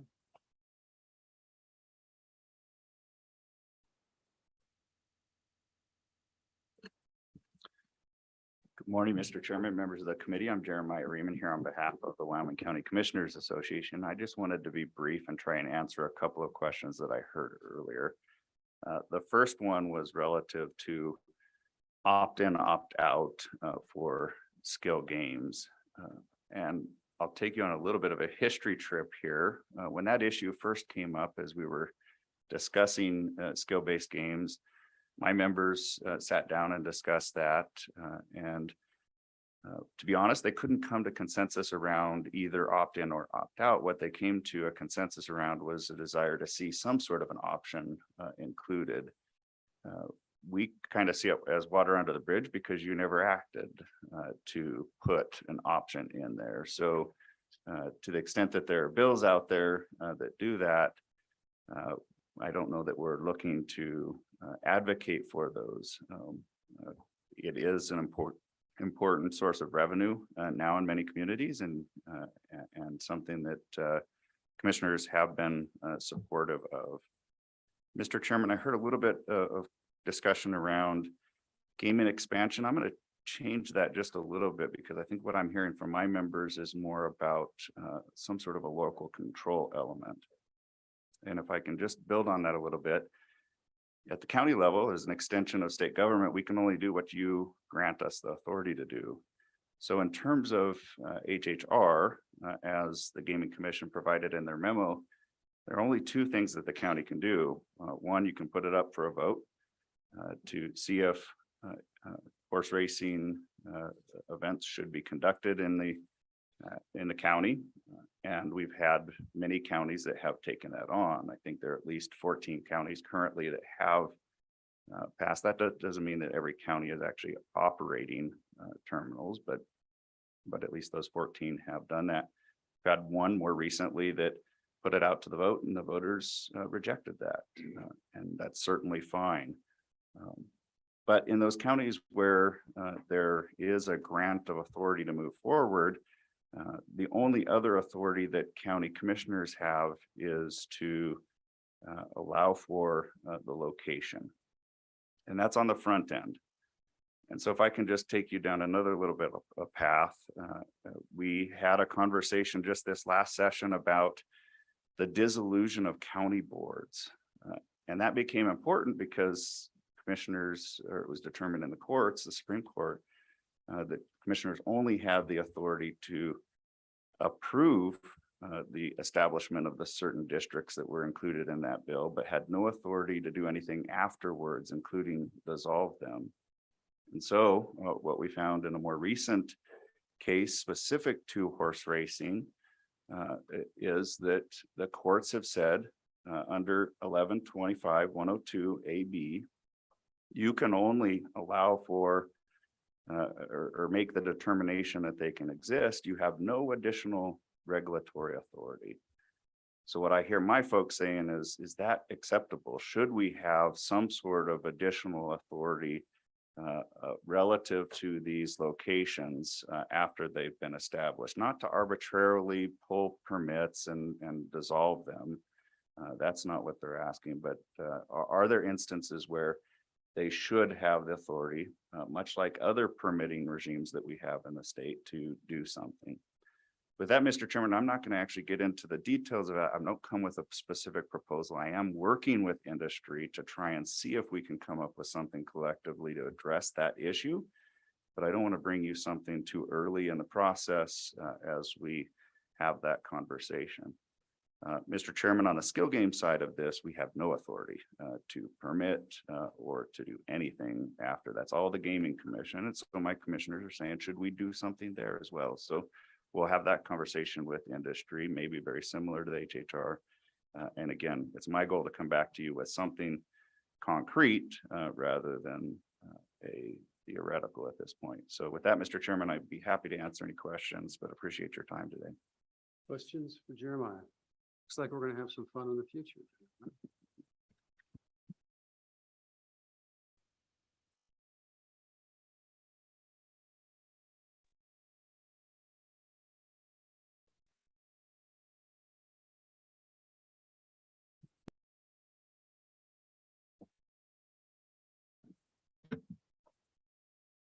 Good morning, Mr. Chairman. Kyle Ridgway, CFO of 307 Horse Racing. So to be clear, for those of you that knew me in my former life as an attorney, I'm not here in that capacity today. I'm here in the capacity of an actual officer of one of the operators in the historic horse racing industry. I wanted to talk about a few different things related to some comments that have been made during the course of this presentation, provide some additional facts for those of you who may be newer to this conversation as I was. I got involved in the industry about 18 months ago with a change of job. We invested in 307 Horse Racing and took it from nothing to what will hopefully be 6 locations by the end of this year, which is pretty incredible for a Wyoming owned and operated based business to grow that quickly. I've been in front of, I lose track, 8 or 9 counties in the last year. So I feel like if anybody can talk about what the counties are talking about besides Jeremiah, be myself, because I think every month I've been in front of a different set of county commissioners trying to figure out where we can go and what the feel is. So as a little bit of some history or particular history related to Natrona County, I'll just talk about some local control aspects that people do have that I didn't hear discussed today. The first is municipalities do have regulatory control when it comes to zoning. The city of Sheridan actually did pass a zoning ordinance temporarily suspending any gaming activity in their downtown corridor. I don't know whether that's been challenged or not, but it's an interesting experiment. And I think some of this can be resolved with education of municipalities and counties about what they can and can't do, because cities do have some say in terms of zoning. And they also have say in the liquor license application process, whether you apply for a liquor license or whether you acquire a liquor license, the cities have say and can oversee an HHR operator if there's a liquor license associated with the operation. So those are 2 aspects that municipalities do have local control that they can exercise that wasn't discussed today. Go ahead. So Kyle, how are you? Good to see you. Good. I wonder what happened to you. But anyway, on the zoning aspect, I mean, we were, some of us were chatting about that as a potential solution to that, but right now with zoning, my understanding is, I don't know a ton about zoning, but mostly from my county commission experience days, you can zone, but your zoning can't basically prohibit through zoning a legal business at some point. At some point, you can't indefinitely or consistently deny somebody the right to do a legal activity at some place. You have to provide an opportunity for them to do it. It just has to be in the right or appropriate area. So I just wonder if you could amplify a little bit more of your thoughts about zoning. I'd be happy to, Mr. Chairman, Senator Perkins, Co-Chairman Perkins. So I'm going back to law school. I know there are zoning issues legally related to, say, like strip clubs and things like that. I'm not super familiar with that legislation, but the example or those cases, but the example I would give you is the city of Rollins. We're the only operator in the city of Rollins. In order to operate in that community, we had to get a special use permit under their zoning regulations, which required us to go literally door to door to every landowner within a certain foot radius of our operation and get their consent to open the business. And then even when we did that, we still had to go in front of their planning and zoning board twice to get the special use permit. So a community can regulate appropriately, like the city of Rollins did there. They had that in their zoning ordinances beforehand to basically be able to oversee where is this actually going to be located in the community. And that's something that I think worked really well in Rollins, because by the time we got there, everybody knew we were coming. We'd talked to everybody. We'd gone door to door and canvassed the neighborhood, which is a really interesting circumstance. But this all goes back to, you know, how experimental all of this stuff is and how much can you really control by writing this out in advance? Because anytime, as we all know, anytime you write something out in advance, there's a whole bunch of unintended consequences that you have to what happens to that on the backside. So that's how I would answer that question. Is there are ways you can do zoning where at least they have some ability to say not next to the school kind of a thing. The counties are interesting because historically the way these were developed was the counties wrote out a resolution, and most counties ask the operator to provide the resolution to them. And many of the county attorneys are becoming more sophisticated, but depending on what county you go to, their process is different. What happened in Natrona County and what made Natrona County unique is that they gave blanket approvals to 2 operators a long time ago, like 6-7 years ago, that said you have authority to operate in the county, period. That was the language of the resolution, which meant they didn't have to come back before that county ever again to get permission for a location. They simply had to go to the gaming commission. In the alternative, what happened in Natrona County is the county commissioners a number of years ago agreed to allow one operator to have mini sites where they only have 4 terminals. And so while the count that Special Agent Larry Mandy gave you of 11 sounds really high, when he gave you the machine count, it's comparable to Cheyenne. That's because there are a number of locations in Natrona County specifically that have 4 machines or 10 machines kind of a thing, not your standard 50 or 60 machine floor. The other thing that's unique about Natrona County is you don't just have the city of Casper, you also have Bar None, Evansville, and Mills. And those communities each want to have a location in their community. As the former town attorney for the town of Evansville, I can tell you that even though it's not our location, they, I think, really enjoyed having that tax revenue from the Wyoming Downs location that's in Evansville. So the issue that Natrona County faces, and I've talked to a number of the commissioners and people that have been involved in this, is because you have those blanket approvals, can you revoke them based on the Campbell County litigation that's ongoing and the interpretation that Judge Peasley gave, which was essentially that once you approve, the statute doesn't allow for a county to do anything else after that. So the issue that Natrona County faces is right now, they did permit another location for us. And then a couple of weeks ago, they gave Wyoming Downs authority to add more machines to what were mini sites. I think in part, and this is just my speculation, this is not any information I have, the county can certainly speak for itself. In part, I think the reason they allowed for expansion is because those locations were all already opened under the blanket approvals. So the question was, if you didn't approve more machines, what does that look like and does that get litigated? I don't know how many more come in Natrona County. What Laramie County requires you to do is essentially provide the same information you provide to the Gaming Commission, and they will only approve site by site. So depending on the language of the resolution that each county passes, some have added conditions on the front end. I know Sweetwater County just added conditions on the front end to a Wyoming Downs approval that reserved the right for them to re-review it in 3 years. But if you go look at the statutory language about what the county's authority is, it's really broad. And so then that comes into how does the court actually interpret what that means? We were in Teton County, and Teton County chose not to allow us to open a location in Teton County, at least in part on the basis that they weren't sure what authority they had to add conditions on the front end. Some of the conditions that they wanted to add had to do with hours of operation, cap of machines, and ability to re-review. And so I know at least we've been having conversations about what the language could be to make that clear for counties. But at the same point in time, if you educate the counties and the municipalities about what their ability is to regulate this on the front end, I think some of this can be resolved without a ton of heavy-handed action in terms of what legislation would look like. I think if anything, it would be mostly on the margin to clarify what local control rules would be, what standards are that they would have to follow to act one way or another. The other issue I want to talk about is specifically related to expansion. So if we look at the Gaming Commission website, which you can go to, and about the 15th of every month, you can see the prior month's numbers. What you found is with the addition of a third competitor, you now have 3 racetracks operating where there were only 2. So you've got a basically 30 to 33% uplift in Breeders' Fund Award, tax revenue for the municipalities, race days, purse money, and the like.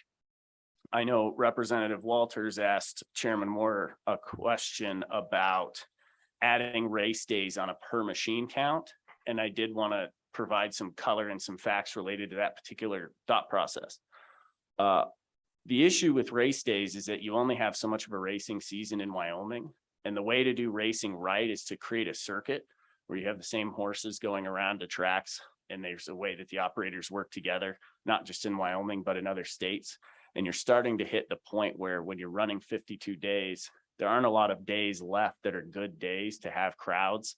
Because you have to remember, you typically want to run these on a Thursday, Friday, Saturday, or Sunday, or days where you're going to have a crowd. From May to October, as Chairman Moore explained, we have a pretty full racing slate in Wyoming. The issue is not race days per se. The issue is being able to grow the purse money for individual races. So for example, we were the first operator to have a $100,000 horse race on one race, $100,000 purse. And we haven't had the benefit of 7 years of operation in Wyoming with gaming revenue to do that. But we did that because we're Wyoming owned and operated. And we understand the linkage between what these machines are for, which is the horse racing. Now, the thought process would be you could statutorily fix how much purse money is supposed to go towards something.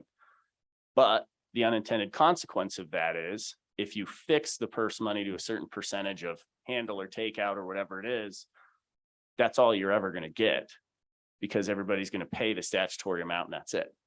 What you're having is there are now 3 competitors that are trying to draw horses in a limited amount of time to the tracks. And so if you look at what purse money was 3 years ago versus what it is now, the market's organically resolving that problem for you through competition, which I know is something that everybody talks about as theoretically a thing that occurs, but this is actually occurring where the market with 3 competitors is actually resolving some of those issues. You're generating enough now. I know Chairman Moore talked about a little over $4 million in Breeders' Fund money this year. I think that actually is going to substantially understate the amount that there will be next year. It should be over 5 million next year, because what we have to remember is many of our locations that we've just opened have only been operating for a couple of months. And when you have a full year of those operating out through the end of 2023, until you really get to the end of 2023, where you see a new competitor be able to open locations for long enough to grow those locations, you can't really know whether you're going to hit a saturation point. What we've seen so far is that we have not cannibalized handle from our competitors. If you look at the numbers, we've just found a different market. And that's partly because we believe our product is different, but we think we have higher end establishments. The last thing I'll say about machine count, and I'll talk specifically about the industry, which is what I've learned is if you think the way that this works is you just pick a machine and put it in there and people are going to play it, that's not necessarily how it works. There's a lot of psychology around what game theme is the right game theme that somebody likes. So we might have a floor that has 70 machines, but we get most of our play out of 20% of them. And so if you think that 1 + 1 just equals 2 in this industry, that's not necessarily how it works. There's a ton of psychology around how you have enough of a diverse game floor to get your money out of it. And then the other thing about limiting it by machine count is depending on how you regulate these locations and machine count, you're then hurting the ability to generate purse money on the back end. If you cap how many you can have in a location and you say you can only have so many machines, that might hamstring you from being able to have a diverse enough game floor in a size of community. So for example, in Rawlins, we have a gaming floor of roughly 30 machines. In Cheyenne, we have a gaming floor of 150 machines with one location. Because there's, 10 times the population in Cheyenne.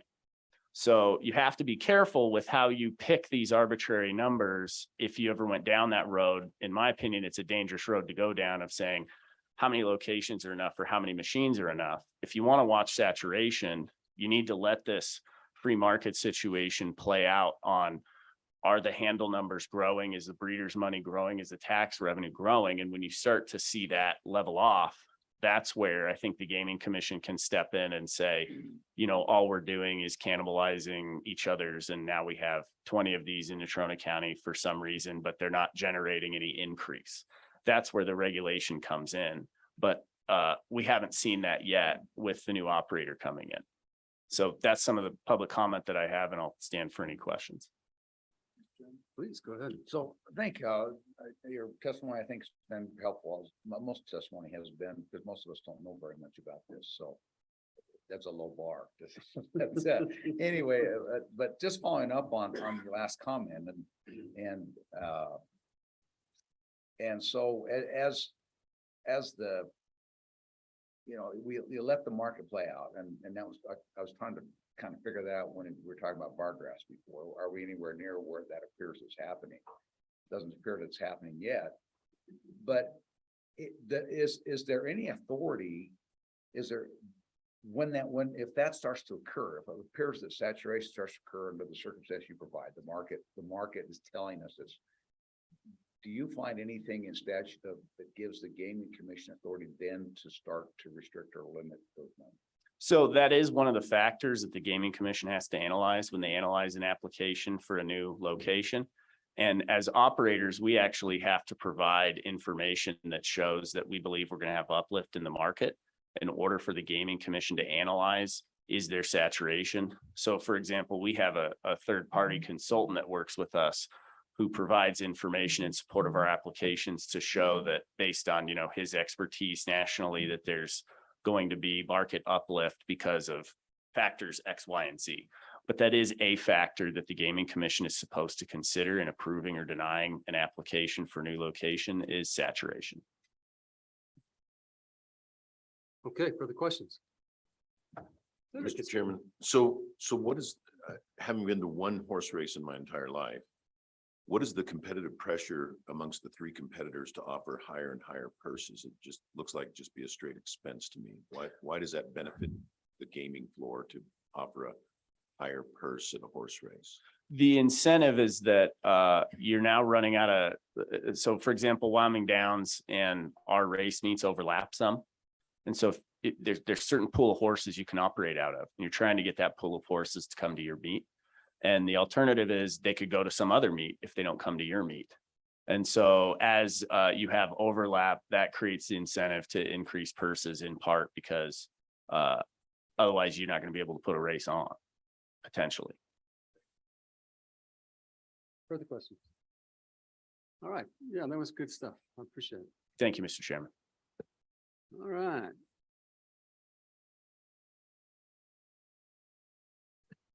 David, welcome. Thank you. Good morning, Mr. Chairman, members of the committee. My name is Dave Pickard. I represent the Sports Betting Alliance, and I also believe that Rebecca London with DraftKings is online. If I could get her admitted at this time, I'd appreciate that. Mr. Chairman, I want to answer a few of the questions and talk about the draft bill in front of you. And appreciate this opportunity. Specifically to the sports wagering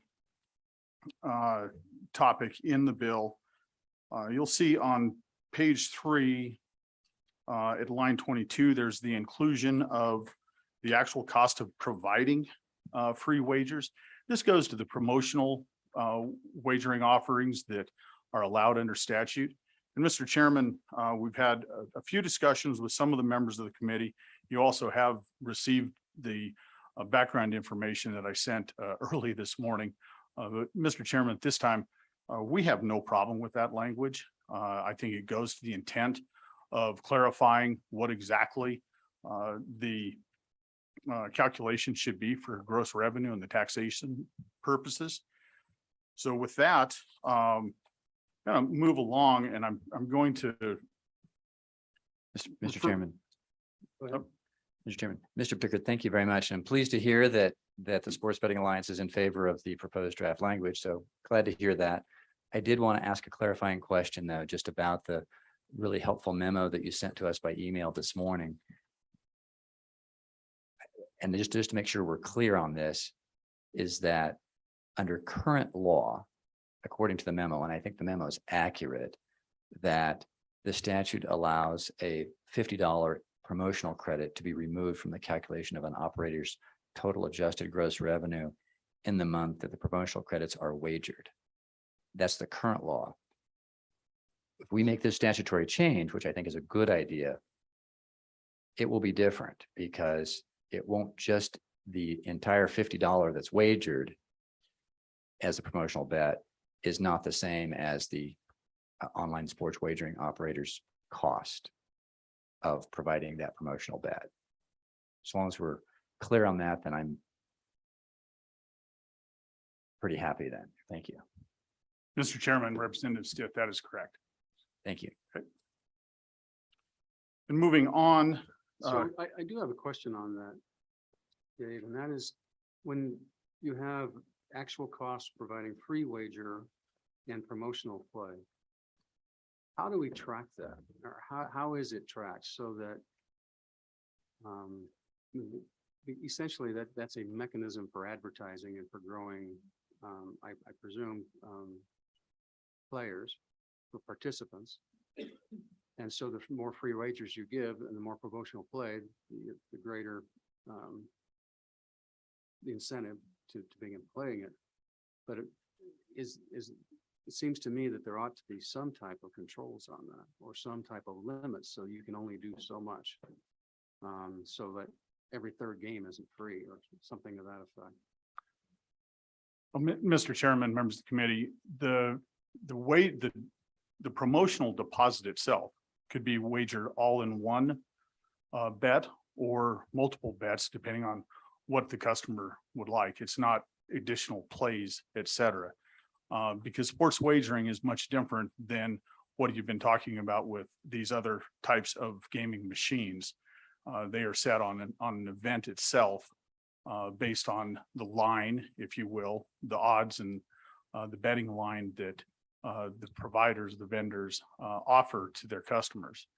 So I think that might answer your question, but I also defer to Rebecca if she would like to add anything on that point.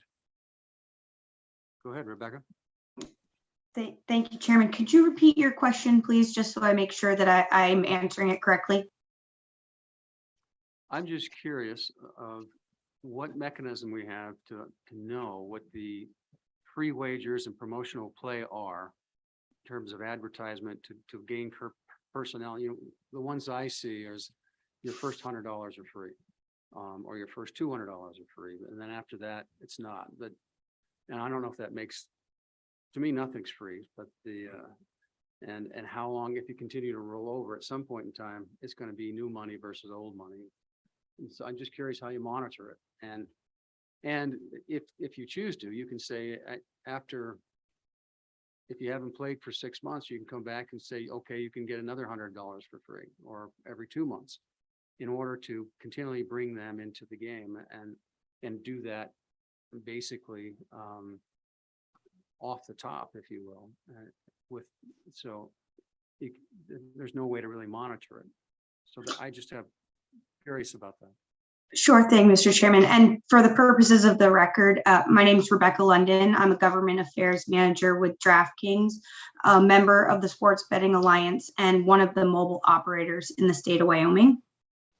And to directly answer your question, sir, is that's every patron has a log of deposits, withdrawals, and wagers within their accounts, and that's all stipulated within both the legislation and also the regulatory process. So by example, if you were to deposit a certain amount and DraftKings were to match that deposit account, to use your example of $100, we have that you have a record that you have $200 in your account, 100 of which was money that was promotional play to incentivize you to join the legal market. And so as you draw down those funds, we have a record of that the chairman had $100 of promotional play, $100 of money that he submitted himself. And so because of those sophisticated logs we're required to keep, we know how much money in a patron's account was specifically promotional play versus deposits that they made themselves. So, I think that the question we're trying, I think the question that my co-chairman's trying to get to is, go back, we'll keep the example of the $100, you match with $100. So I go out and I wager, and in my wagering, I get lucky and I lose $50, but I win $50. So when I win back that $50, how do you determine how much of that was wagering and how much of that was the promotional wager versus how much was the match that I put in? And then the second question is, when I re-wager the $50 I just won, is part of that re-wager promotional dollars and part of it my dollars, and how do you figure all that? Do you trace it or does it go that far? Sure thing, Mr. Chairman, members of the committee. To that question, yes, any winnings that you have would then be subject to future taxation under the Wyoming statute. To your first question, again, that is part of our promotional play deduction that we keep tallies of. The promotional play is taken out, and then any additional winnings, what's left on our handle once we've paid out winnings and all of that, that's when we factor in the promotional deductions. I think I understood that, but just let me make sure that I just clarify, Mr. Chairman, if I may. And that is, so what you're saying is I've got my, if I put $200 if I put $100 of betting credit in and you give me $100 promotional betting credit. The first $100 that I bet is the promotional credit, and regardless of win or lose, that's done. It's a first in, first out kind of deal with promotional. Is that what you just told us? Yeah, more or less, sir.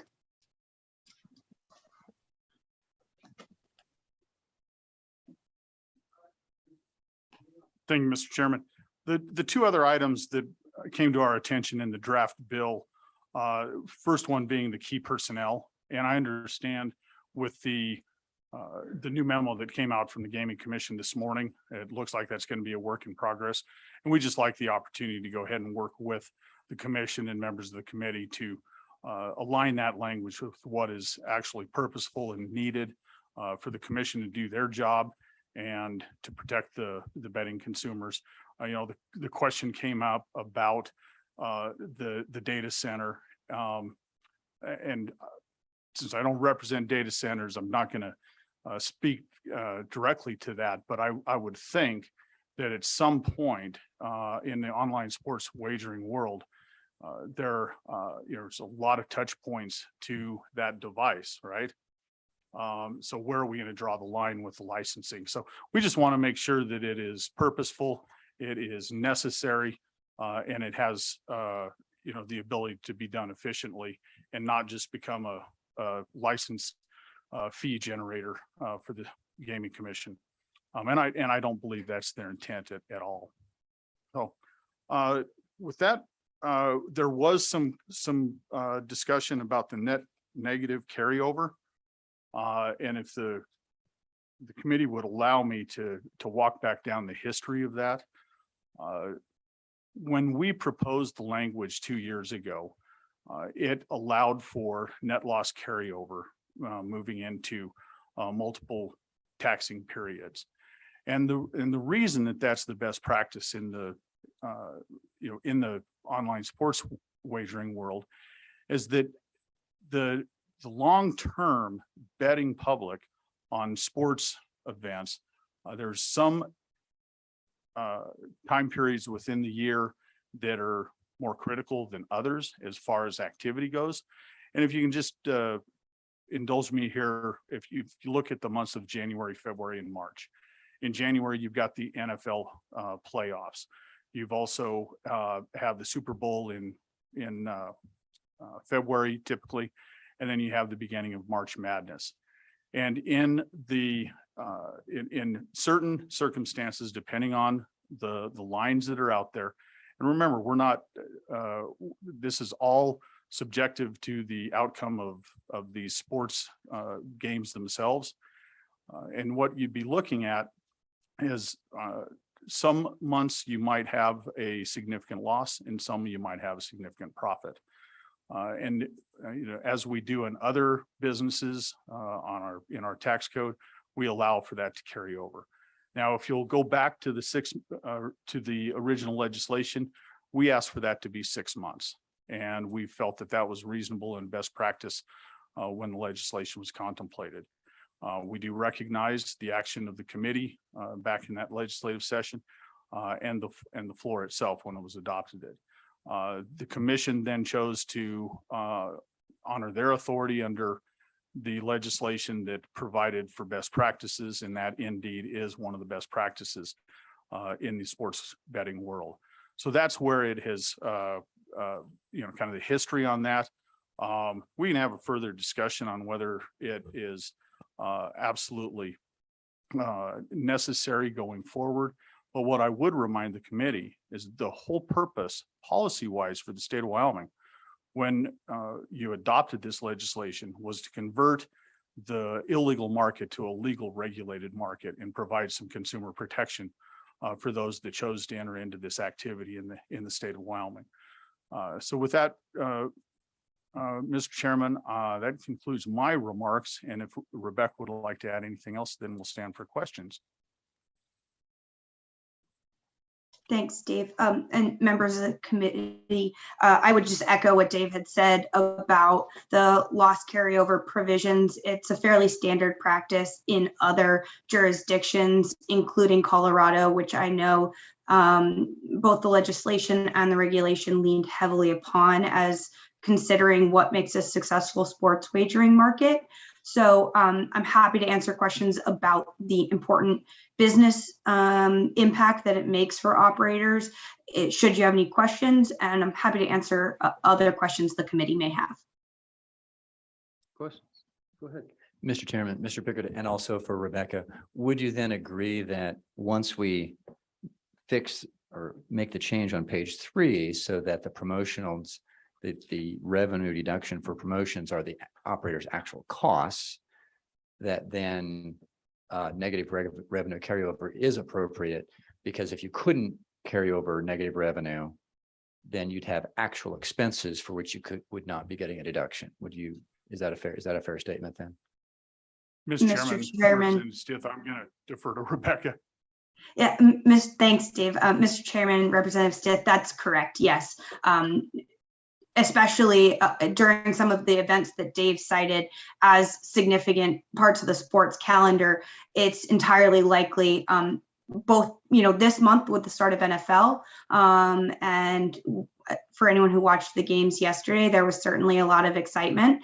And then again, later in the year, January, February, March, where we may be incentivizing people in Wyoming to use the legal market, there is a chance that through that promotional play and then subject to the outcomes of those games, operators could realize a net revenue.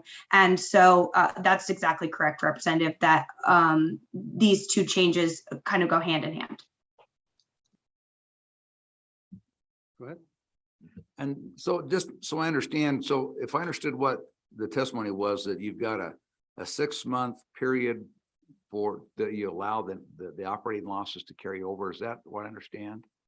And so Dave nodded, he said yes. So my question is that a rolling 6 months, or do you just divide your calendar year into 2 6-month periods? Or is it a rolling 6 months so that that carryover expires, this carryover from 6 months previous expires every month, that it just keeps moving down the line? Is that how the 6 months work? if that was clear, that might have been really unclear. No, well, makes sense. Rebecca? Yes, thank you, Chairman and committee members. That's correct. It would be on a rolling basis. And I believe that the commission has actually cited that there's been no more than 1 or 2 months that operators have declared a loss. So while we're recommending that 6-month rollover, it in practice really would likely only be that next or potentially 2 months after a loss. Okay, further questions? Further testimony, Dave? Okay. Thank you, Any Mr. other Chairman, testimony? members. Thank you, appreciate it. Any other testimony? So just so everyone knows, we're not going to work the bill today, because we're going to split it up into at least 1 or 2 bills. We're going to take the comments that we received and the corrections. We'll put those together, and I'll probably have Representative Walters kind of spearhead and grab someone from the Senate to help flesh out the bills as they, and we'll look at them probably briefly in October and then again in December. Don, go ahead. Don. Mr. Chairman, I believe you have one more public comment online, Mr. Mosher. Okay, Mr. Moser. Mr. Chairman, thank you for letting me testify remotely. This will be blissfully brief. Mike Mosher, Wyoming State Liquor Association. Happily, this is one of those instances where my major concern was taken care of by the state agency on page 1 of the suggested amendments by removing operators from the bonding requirements. So with that, that's really my primary concern. I did want to, however, elaborate on a point that was well made by Ms. Wilkinson on the sideboards bill regarding 1,400 retailers in Wyoming, liquor retailers. Bear in mind that there is a significant chunk of those that will not be interested in skill games, whether they're chain restaurants, chain packaged liquor stores, regular packaged liquor stores, restaurants or hospitality establishments that are concerned about ambiance, malt beverage permits, manufacturers, the whole chain. So with those sideboards, which we support, my experience has taught me whether it's liquor license or gaming, you can push it too far and have too many, and it ends up hurting the industry and hurting the community. And so I think we're safe with the sideboards, and we will work on that. And I just wanted to clarify the 1,400 businesses is not nearly all of them are going to want these machines. And with that, Mr. Chairman, I thank you for this opportunity, and I'll take any questions. Questions for Mr. Moser? Seeing none. All right, thank you. Any other public comment? We'll close public comment. And like I say, we're not going to work the bill today. So let's take a 10-minute break and we'll come back and jump into the state lands, folks.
Okay, we're back. All righty. Next on the agenda is the state loan program update. First, we have Elizabeth, is that right? Mr. Chairman, Yes. I am merely on the agenda to point out that we provided a memo to support some additional information you were after on the capital construction loan program and the farm loan program that helps to inform your discussion related to the appropriate statutory limits or those maximums for those two particular programs. And so all this was just additional information. Okay, that made that easy. Yep. Okay, so then, we go to Jennifer. Are you up next?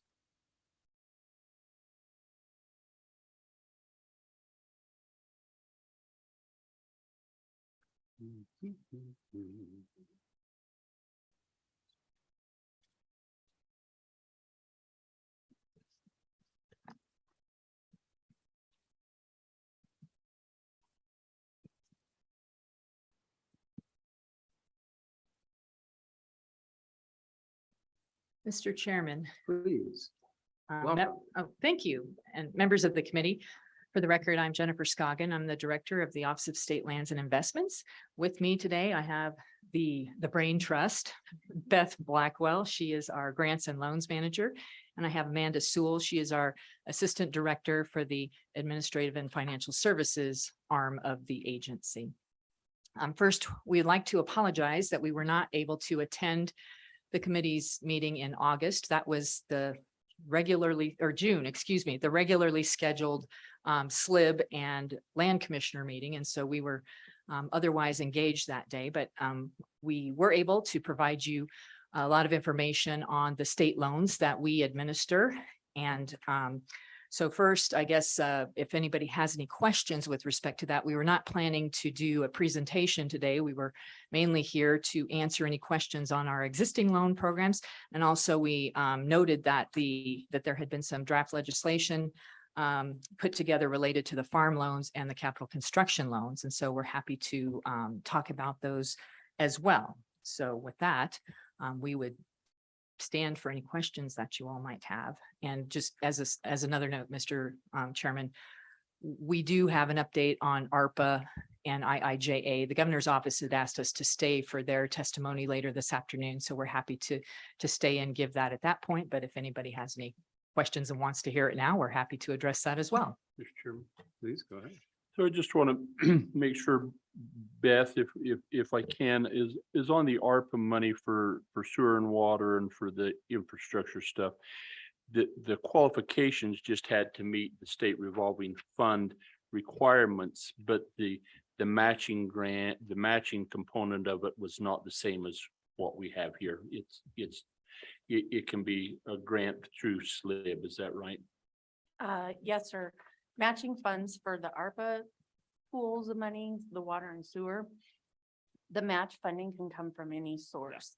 However, that funding source has to be approved and in place at the time that the ARPA funds are going to be awarded. So that's a little different than traditional. Mr. Chairman, and can that be in kind as well? Mr. Chairman, Representative Larson, yes, sir. Thank you. Within the water and sewer, they can. Go ahead. So by approved and in place, let me ask you, I want to make sure I understand. So we have a senior center that's putting in for a project. Their match has not yet been raised. But they understand from a number of foundations that if they get that ARPA grant, that the money from the foundations would be forthcoming.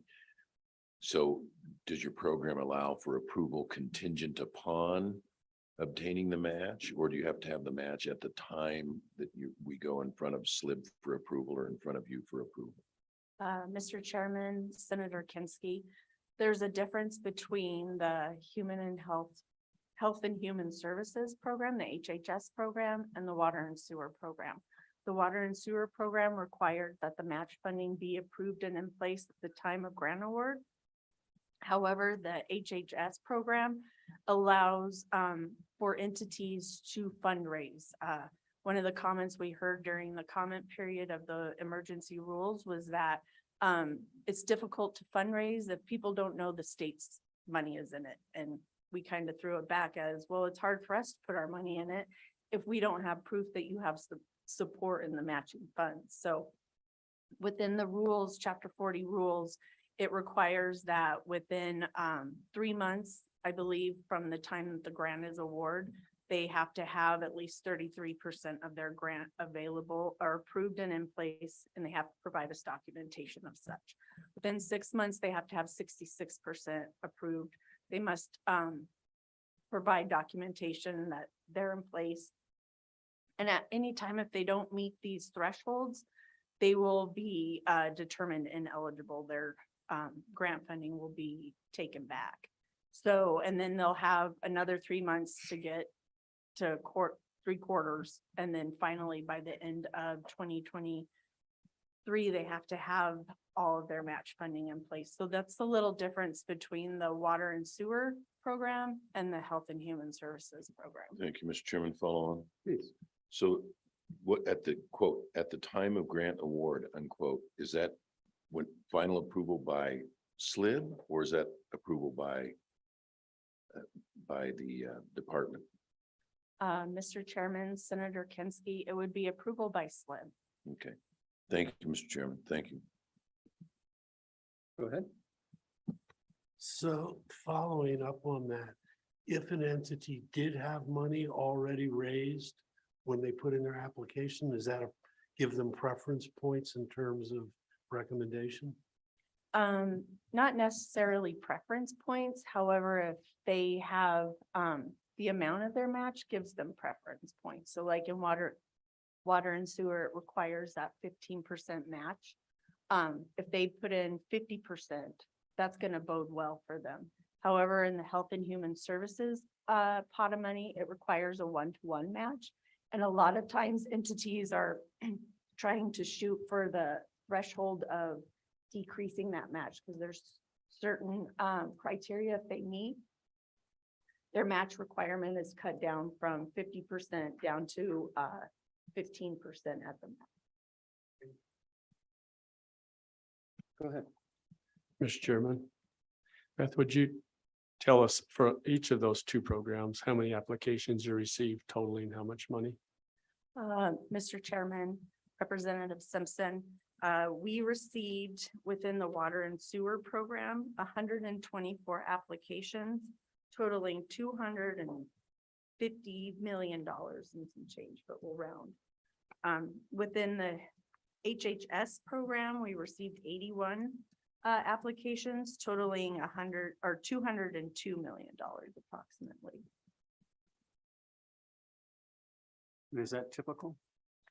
Mr. Chairman, I would say it is very typical for the office to receive an excessive amount of requests over available funding. That's historically has been the case with MRG funding as well. So and that's a caveat with grant funding, not with loan funding. Further questions? So, Mr. Jennifer, my questions, going to the farm loan board fundings, farm loans and the joint powers and capital construction. You've heard our discussions in JAC and also CapFin about moving to increasing our return to overall investments. And by doing so, one of the ideas is that we're going to reduce the amount of money that will be available in your farm loans and capital construction. You know, that's all together, that's $700 million that basically sits in the almost getting zero interest right now because it's encumbered or has the ability to be encumbered. And we want to change that. I mean, and the testimony so far is if we do it right, if we do this in a mechanism that frees up those dollars for bigger investments, that we could recoup as much as $90 million a year, $180 million a biennium, just by how we invest our money. So obviously that's one of the things that we're considering. And so I think what we're going to need is your feedback on that in terms of how that impacts your office and the operations of SLIB and the availabilities of those loans. you know, if you look at the history on like for the farm loans, when interest rates are really low, there aren't any. But I recall going back in time when there was quite a few outstanding farm loans. So that's the kind of input. One of the reasons we ask for this type of information is to kind of get you involved. So at least we know what your thinking is and what your office foresees as we move down this road. Mr. Chairman, with respect to farm loans and capital construction loans, I don't think that we have huge concerns about reducing the amount of funding available for those programs, other than just sort of maybe unintended consequences that folks should think about. With respect to farm loans, a percentage, 20% is set aside for those beginning ag loans. And we do have a number of those annually. Some folks trying to start their business or to take over their family business, that sort of thing. So we wouldn't want to negatively impact the ability of beginning ag folks to do that. With respect to regular farm loans, you're correct that I think since 2012, we have not had an application, but keep in mind that the farm loan program is what we call a safety net program. It's my understanding it was developed for those times in history when interest rates are through the roof and the ag community needed to come for some loans in order to survive. And so, you know, when interest is 12%, 20%, whatever that might be, an 8% interest loan through the farm loan program looks pretty darn good. But we haven't really had a lot of those times. Certainly, it's my understanding that the intention of the program is not to compete with the private banking sector. But you're correct. That money has just been sitting there for a number of years. And Beth, I don't know if you have anything to add to that. Mr. Chairman. Go ahead. So Director Scoggins, but I think if we look back historically with the information I read that you provided, which was very helpful, and thank you, was that originated back in a time when we really were an agrarian society, and the majority of our industry was agriculture, and we got to a time period where that was critical to bolster that. Then it went away for a period of time, and then was come back in the 70s, maybe for a period of time. And so I think circumstances for commercial ag lending is much different in our economy today than it was when this concept was originally created and maybe moved. So the impact, if we remove that, is probably not going to be at the level that you would have anticipated it being the true safety net when it was created back during the Depression. Is my understanding in the history somewhat accurate? Mr. Chairman, Representative Larson, I believe that is the case. Your rendition, your description. Yes. Go ahead. Thank you, Mr. Chairman. As overall interest rates go up, do you think there will be an increase in the number of applicants to these programs? Because with really low interest rates, these programs had far higher interest rates than the market was showing. And so there was really little incentive to come to the state for a higher interest loan than they could go to the local bank.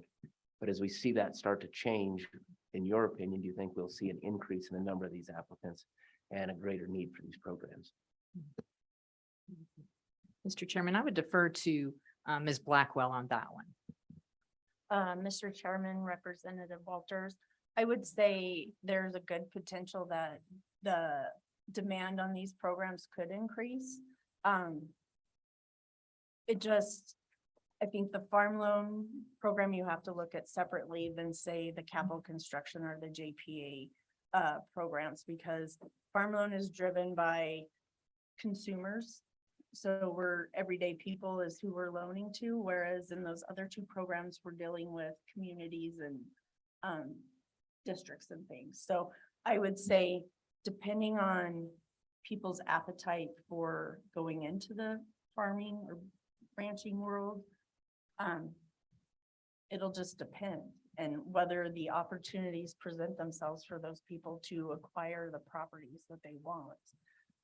Whereas I think capital construction loans and JPA loans they're once again a loan, which is something that most municipalities and districts prefer not to have to take on. Go ahead. So Beth, going back to the comments I made earlier about our society changing and the broad numbers of industries that are out there. We take this farm loan program in the state, but we're not providing it for other industries as they become stressed in a high interest environment. And so parity across the revenue generating side of everything, it causes a little bit of pause, I think, there to say we'll provide loans to this industry, but to none others. So just to, We've certainly heard that. at some point, we're gonna need you and SLIB to talk to us about what's a reasonable number.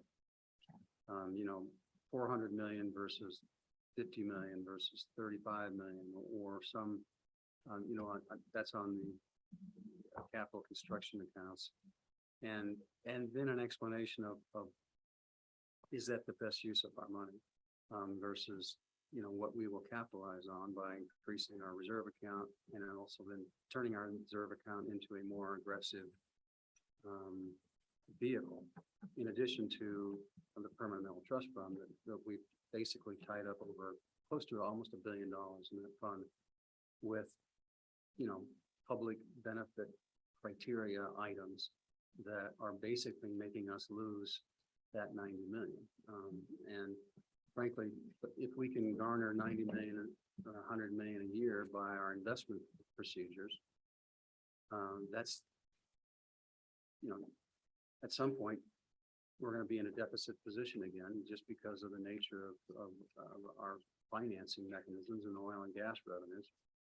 And with this way, we can do it ourselves versus raising taxes or cutting benefits, provide the same services across the state, or whatever we do. But it's money out of our pocket that we're losing by having it just sitting there being, because we lose it even if it's not appropriated. You're not using it because of the investment restrictions. And we just think that there has to be a better way to do it. Mr. Chairman, Go ahead. I got a question along those lines that maybe can help get us there with some of these programs. But Director, the question I have is how many times a year, so somebody would apply, SLIB board only meets, 4 times a year to entertain these applications, once a month. So what's the frequency from the time somebody would have come in and apply for capital construction or beginning farmer loan until SLIB would actually see that application and then take action on it? Mr. Chairman, Senator Hicks. The capital construction loan applications, I believe, have to be into our office 90 days before a regularly scheduled SLIB meeting. Generally, if the application meets that threshold, it takes the 90 days to get it to SLIB. However, with farm loans, it's a little more difficult because there's more steps involved, including having OSLI staff go out and appraise the property. So if they contact us in the winter and the weather isn't great, it's going to take a while for appraisers to get out to that property and appraise it. So sometimes that can be the holdup. Other times it's not getting information from the borrowers that sometimes they don't like to share all their information with us. And it kind of is, well, you have to share it or you don't get your loan kind of situation. So it does take longer to get a farm loan in front of SLIB than it would any other loan within our office, strictly because of that extra step. And the applicant benefits because they pay $100 application fee and that covers their appraisal fee. So it may take longer, but the cost to the applicant is a benefit to them.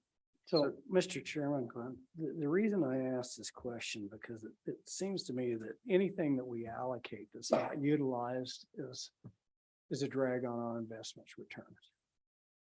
And I'm not sure that what we wouldn't be better off is to set up any of these programs that we want to keep. That they would make an application to SLIB would then recommend to the legislature to fund those on an annual basis. And so no different than we do with the program I'm most familiar with is water development. We take applications once a year for those, for all of these municipal entities, all these other entities, for whether it's municipal or agricultural projects, work through that. At that point in time, we wouldn't have anything allocated that wasn't actually deployed. And then on an annual basis, the legislature would then go ahead and fund those recommendations based on SLIB's utilization of the existing staff, the program, take it to SLIB board. That's the first cut. Instead of us allocating a block of money that may or may not ever be deployed, makes no sense to me. I would rather restructure the programs that we want to keep, that we go through what I'm, again, more familiar with water development. There's an applications reviewed by the grants and loan staff. They take that to SLIB, SLIB reviews that and then make a recommendation. Then on an annual basis, that we would go ahead and make a determination whether to fund those or not. And so for discussion's sake, I would like to see us flop these programs, the ones that we determine that we want to keep, and do it that way versus just set a block of money and then having no idea who was coming in, how much is coming in, when it's coming in. But just for consideration of the committee and some discussion, that would be my recommendation, that we considering any of these programs that we want to keep, that we alter them in that format. So that reminds me of a little Johnny joke, but anyway, I like the way you think, so. Mr. Chairman, Go ahead. no, I like the idea, although carried to its logical conclusion, you just well get rid of the program. If it's going to, any loan process that's that attenuated, the farmer's going to be out of business by the time they get approval. I mean, now to the 90+ days you've already got for the SLIB process. Now you're waiting for a legislative meeting. And I mean, as a practical matter, you just as well be done with the program.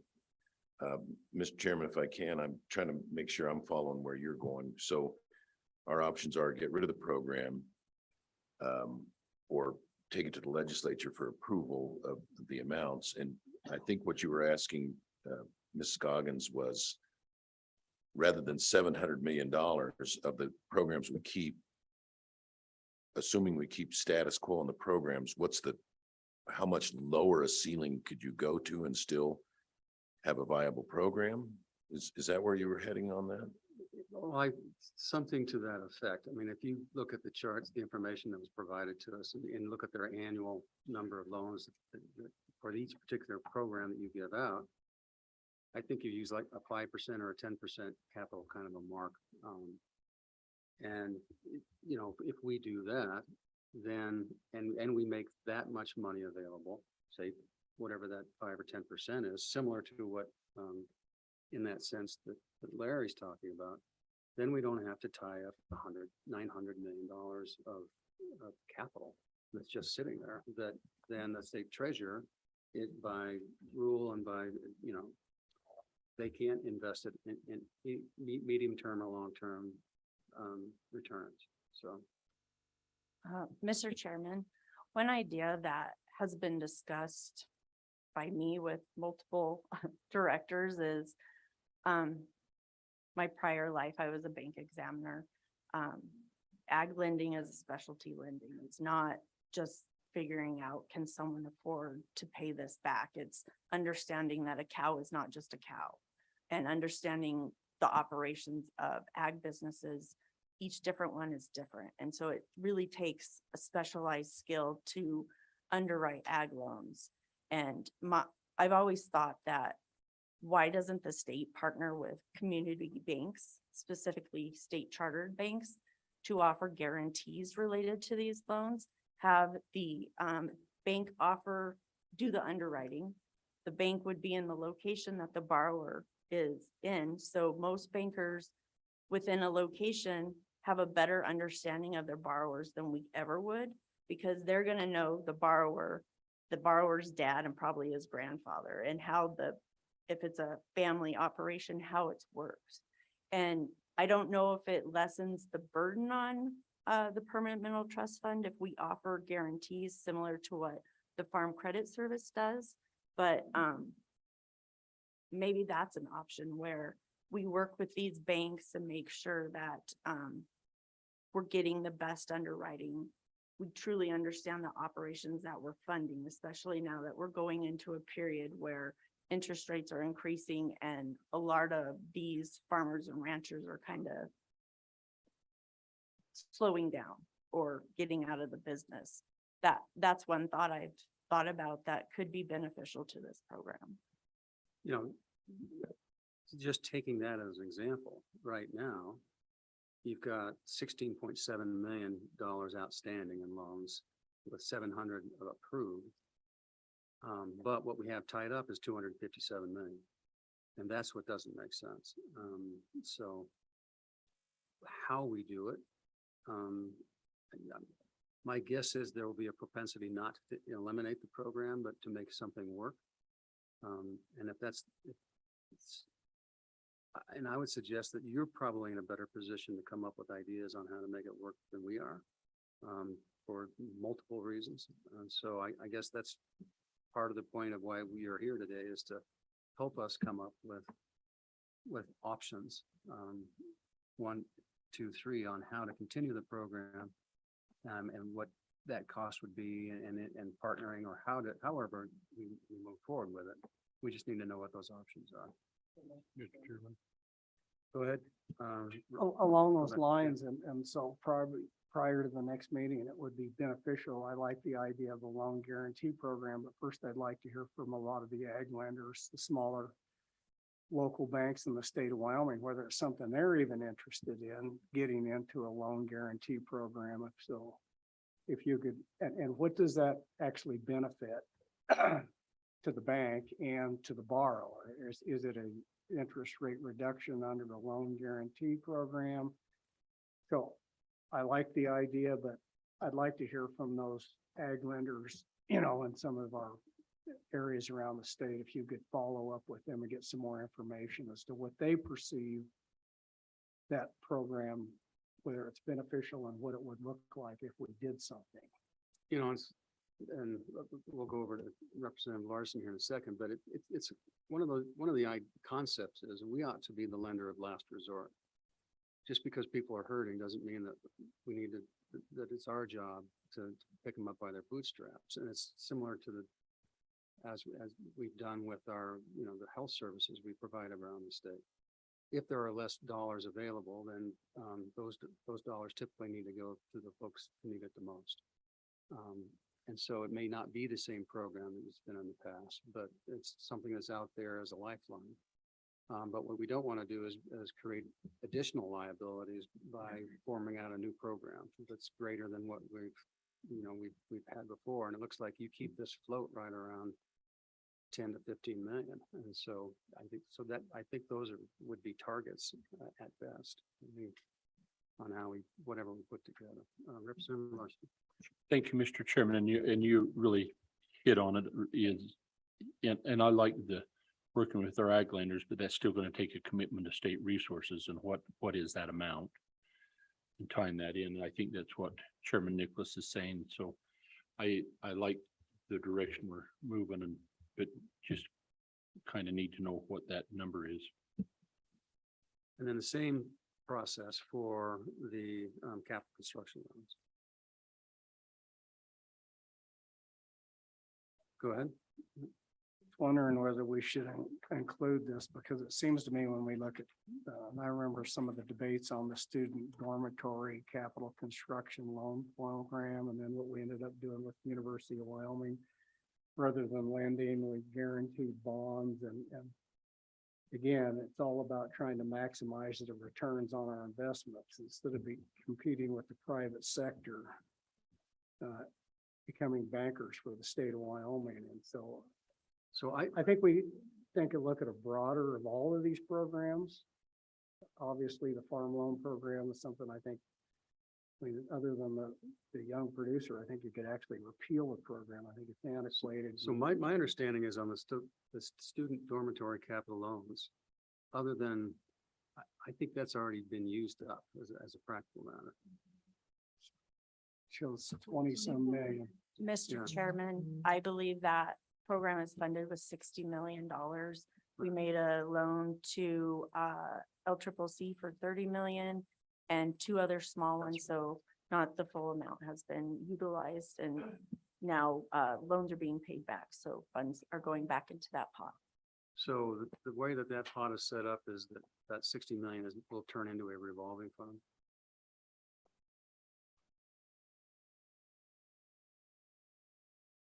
Which again, Mr. Chairman, kind of defeats the nature of what we're trying to accomplish is higher returns, because that has to be a fairly liquid investment strategy, given the fact that anybody could come in at any given time and apply for those monies, so. Yeah, well, I get the point is that we have to look at everything, and it will be the legislator's decision on what we eliminate, what we reduce, and what we Well, Mr. Chairman, that was my thought. So you wouldn't necessarily eliminate the program. You would just, again, if you're going to build dormitories at a college, I'm assuming that, 12-month lead time is not onerous to know that you're going to actually be doing or needing something like that, obviously in their master plans and stuff like that, rather than keep the program. They come in and would apply, make a recommendation, and then that would come to the legislature to fund the exact amount instead of just continuing parking money there and then waiting for somebody to come in at some point in time. So it's not to eliminate the program, it's just the financing mechanism is there. It's just you got to do a modest amount of upfront planning to get it funded. Yeah, and that's probably a good example of one that can work in that scenario. Thank you, Mr. Chairman. And Beth, on that municipal solid waste cease and transfer one, we funded that. It's just there in some of it's being used for when they cap. And so that's not putting pressure on a permanent corpus, but and it's not large in the overall scope of things, but I just wanted to make sure I thought we had funded that general fund for that purpose. Thank you.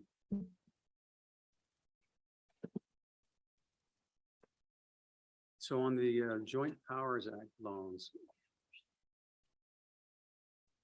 is that a similar 5% rolling average or? Mr. Chairman, the interest rate is based on the 5-year return on the 10-year treasury. Right now, I believe it's 7 or 5-year treasury, it's over 7%. So that interest rate is not favorable, and I think that program probably won't see utilization until that interest rate decreases.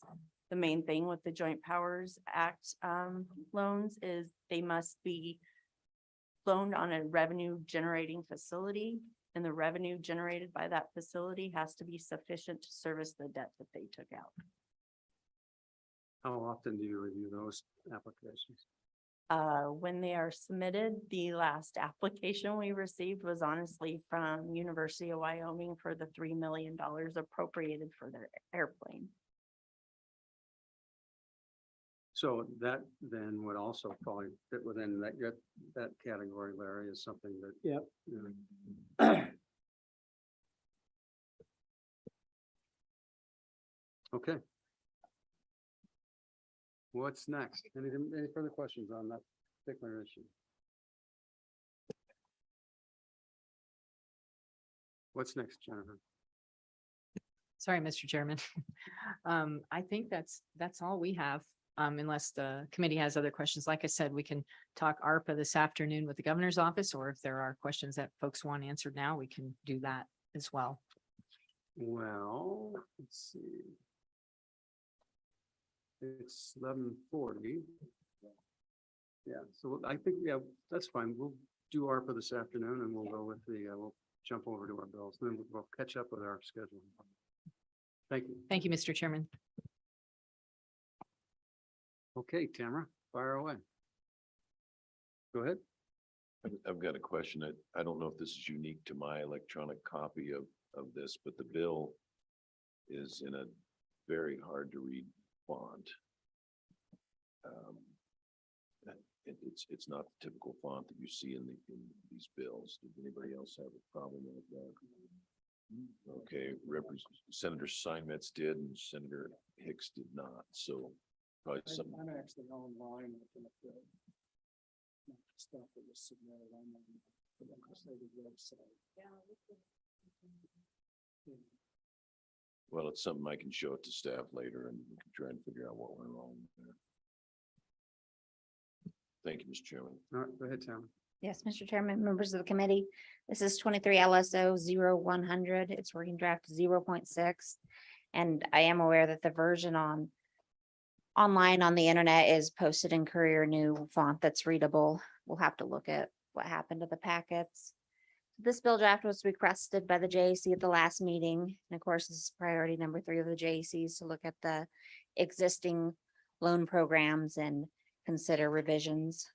The JAC's request was fairly specific. It addressed farm loans, capital construction loans, and then items that LSO and committees have been calling programs related to drainage district bonds and community college district bonds, which is a little bit of a misnomer because these are not really programs that are set up the same way loan programs are. These are just some authorities in statute for what happens when the state does invest in these bonds, meaning just like anything they go and buy on the open market, they invest some state permanent funds in bonds from community college districts or from drainage districts and how those might be handled. And so the committee asked LSO to come back with a bill draft to repeal those programs. And so what I've come back with is a bill draft that doesn't prohibit the state treasurer from investing in these items, but just takes out those specific provisions for what happens when the state treasurer does. So it'd put them on par with any other bond that the treasurer might invest in. So I think you have the memo and you have the information from OSLI on the historic utilization. There's some staff comments that remind you of that utilization. Otherwise, we can jump right in to your bill draft. So again, I'm on working draft 0.6. The bill relates to state public purpose investments. It decreases maximum limits for farm loans, infrastructure loans, and street and road projects. Those are the capital construction loans. It strikes provisions authorizing investments of permanent funds in community college district bonds and repeals those provisions related to the irrigation or drainage district bonds. Provides for an appropriation. Part of repealing the drainage district program authority that I understood from the committee was to kind of wipe it off the books, statutes, and the existing obligations. And so we'll talk about that when we get there, but LSO and the state treasurer's office have been tracking a bond from 1936, and this bill would discharge the uncollectible debt or what's considered uncollectible debt. It's your determination if you believe it's uncollectible, but the treasurer's office in Bighorn County are able to speak to that as well. And then the bill just specifies the applicability. On page 2, this change is blank for now. It relates to the farm loan maximum. And right now that number is set in statute and it's varied quite a bit over the years. It's been amended several times, but it's at 275 million. You don't have a new number that wasn't provided by the committee. And then in the staff comment, you just note that that number is tied to the beginning ag producer loans. And so any change to this number would have an implication for that loan. That's 20%. Go ahead, please. So, Tamara, this is just the beginning farm loan, or there was 2 farm loans, one is, right? Mr. Chairman and Representative Larson, so 1134, 129, page 2, line 9 is farm loans. Now, statute has another provision that's not in this bill that just ties beginning ag producer loans to farm loans. And so any change you make to 275 will result, without you even touching it, will result in that change to the big ag producer loan, unless you want to bring it in and disconnect that. Mr. Chairman? Go ahead. And so I think it's like, is it something like 20%, something like, yeah, if I remember the note, only 20% of the farm loans. So all you have to, what you have to do is just pull that back in and you change that percentage. Do away with the limitation and that would be, that would be that simple, wouldn't it? Certainly, Mr. And so Chairman. we can fix the amount and then we can just remove the distinction.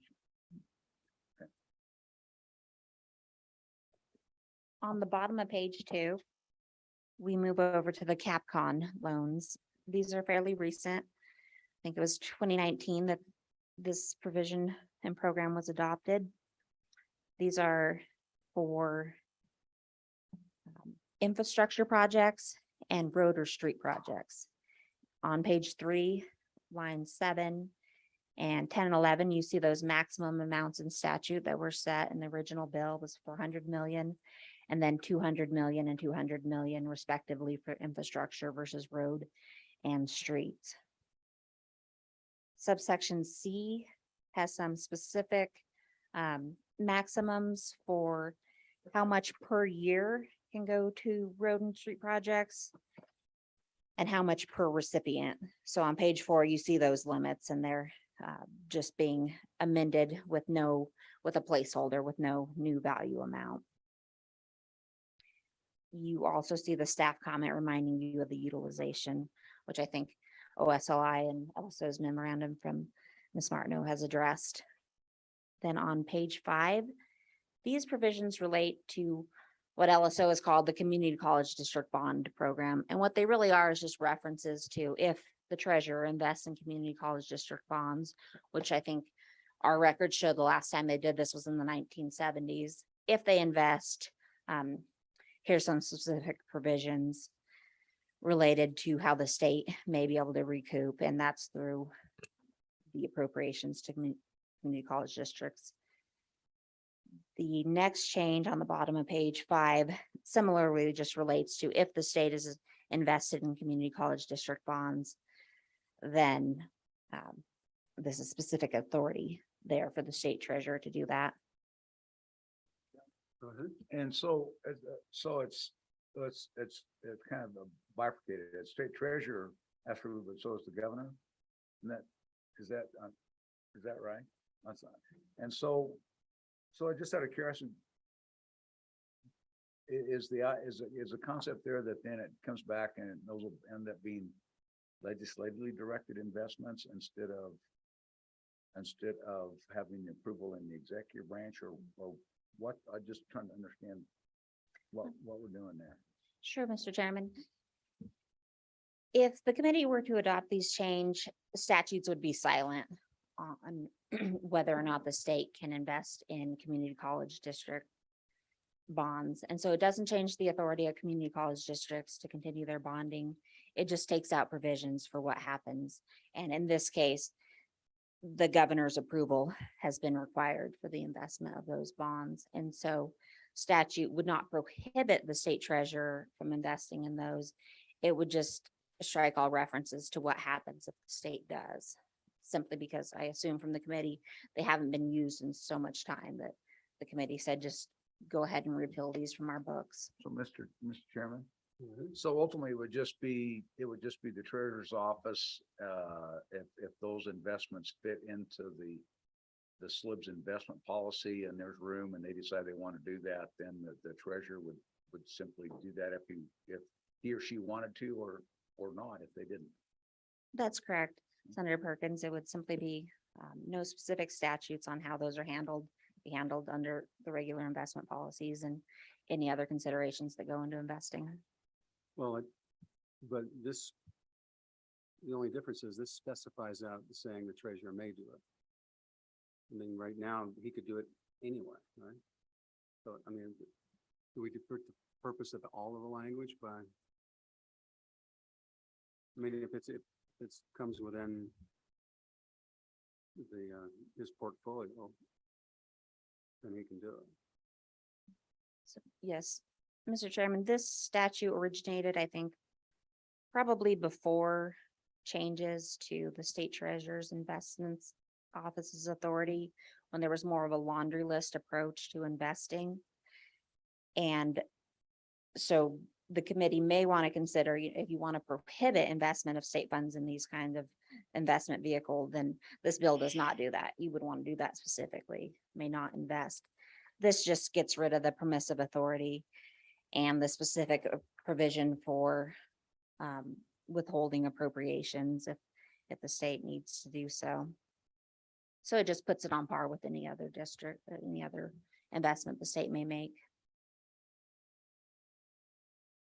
Yeah, and in fact, by some of the changes we've made in the defining the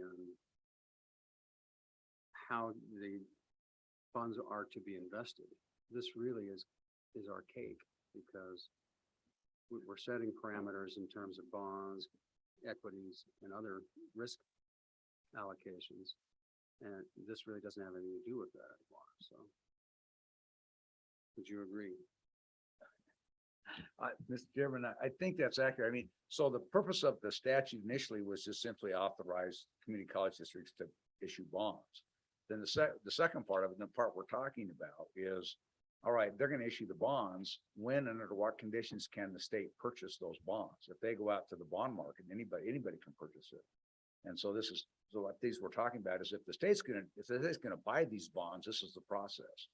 And so we're just removing that now. So if the community college districts go out and bond, the state may buy them, they may not buy them. It would just, it's going to depend on the treasurer, and it, like we talked about, it'll just end up being, if they look at their fixed income and it makes sense for fixed income investment by the state treasurer, then the state treasurer may do it.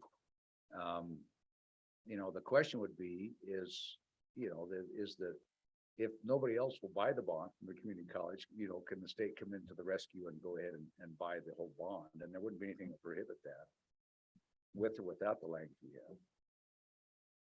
That, right? Mr. Chairman, that's a good summary, and that summary is also a good application of what needs to be repealed if the committee wants to do away with the references to drainage district bonds that we'll get into next on the bottom of page 6, where again, it doesn't change any authority of an entity to issue bonds.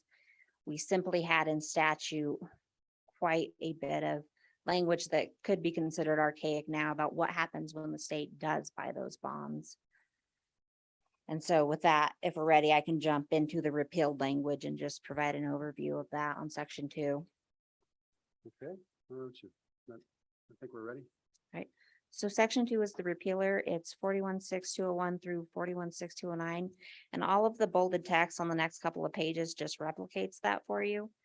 But what you can see is that these related to drainage districts, and drainage districts are within Title 41. And there's a few sections and chapters that govern and allow drainage districts to bond and to do other items, to do other things and have other powers. But there's an entire article on what happens when the state invests in those bonds. And maybe one of the reasons there was an entire article on it is because it was more commonplace for the state to invest in those bonds in the early 19th century, and perhaps need for some regulation of what happens if there was a default. And what this repealer would do was just remove all reference to the collecting of payments, what happens when there's a delinquency. You have a lot of very specific provisions about appointing a special commissioner and recouping losses and assessing losses and how to handle that. So those provisions would just be repealed, and they have not been used in recent years. And I don't know if they actually have been used for some of the uncollectible debt. I think particularly the debt that we'll talk about in the next section, which is the level drainage district bond. I'm not sure that these provisions were useful in changing how that was collected, because there were court filings at the time that determined and judgments that determine how those bonds would be handled. And those are bonds that the state is invested in, that a drainage district has issued. So that's the repealer of all the provisions that reference state investments in drainage district bonds. And so same thing, doesn't change the authority of drainage districts to issue bonds, just is silent. Statute would become silent as to how those bonds would be handled if the state happens to invest in them. So section 3 relates to specific, a specific bond. This is the level drainage district bond. And the committee was not particularly direct in how to handle this outstanding obligation. The committee just directed that the programs be repealed. And so this is LSO's interpretation that in repealing the programs and all the references to it, you may want to discharge that debt that originated in 1931 that's considered uncollectible. Mr. Chairman, please. So I think it's a little backwards. When we were reviewing the treasurer's stuff this last year, we caught that 24,000 that had been carried and carried and carried. And he says, what is this? And so that was the genesis for coming to this, is how do we get rid of this debt that we've been carrying for 90 years? And the result is the repealers. We knew that the only way we could retire the debt is we would have to make an appropriation, and that's kind of where we left it at that time, and then we've moved on. So I think how we got there is just a little Excellent. different. Well, that's good direction, because it is in the bill in front of you.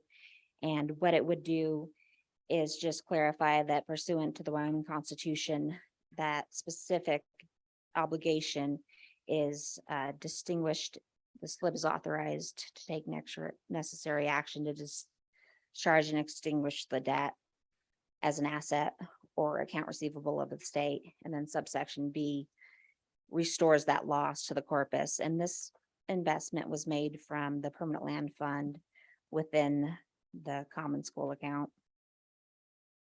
Or I'm sorry, the common school account within the permanent land fund.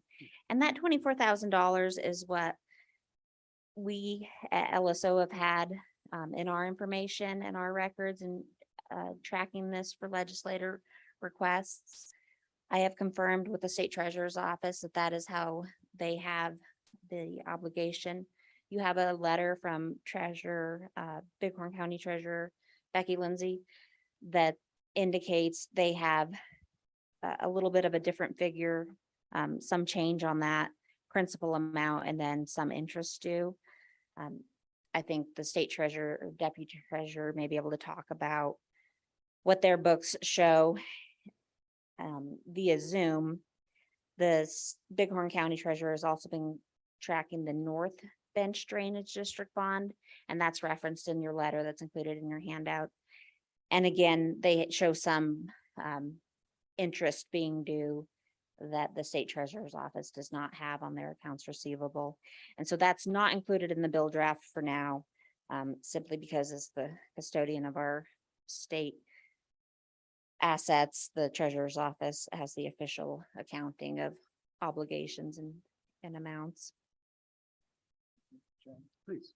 And Cameron, and as I understood that and looking at the letter, the 24,000 is the principal. It's not the accrued interest. So the only thing we're doing is restoring the inviolate part of the corpus that was lent. And so that's why it's the 24,000. Is that correct?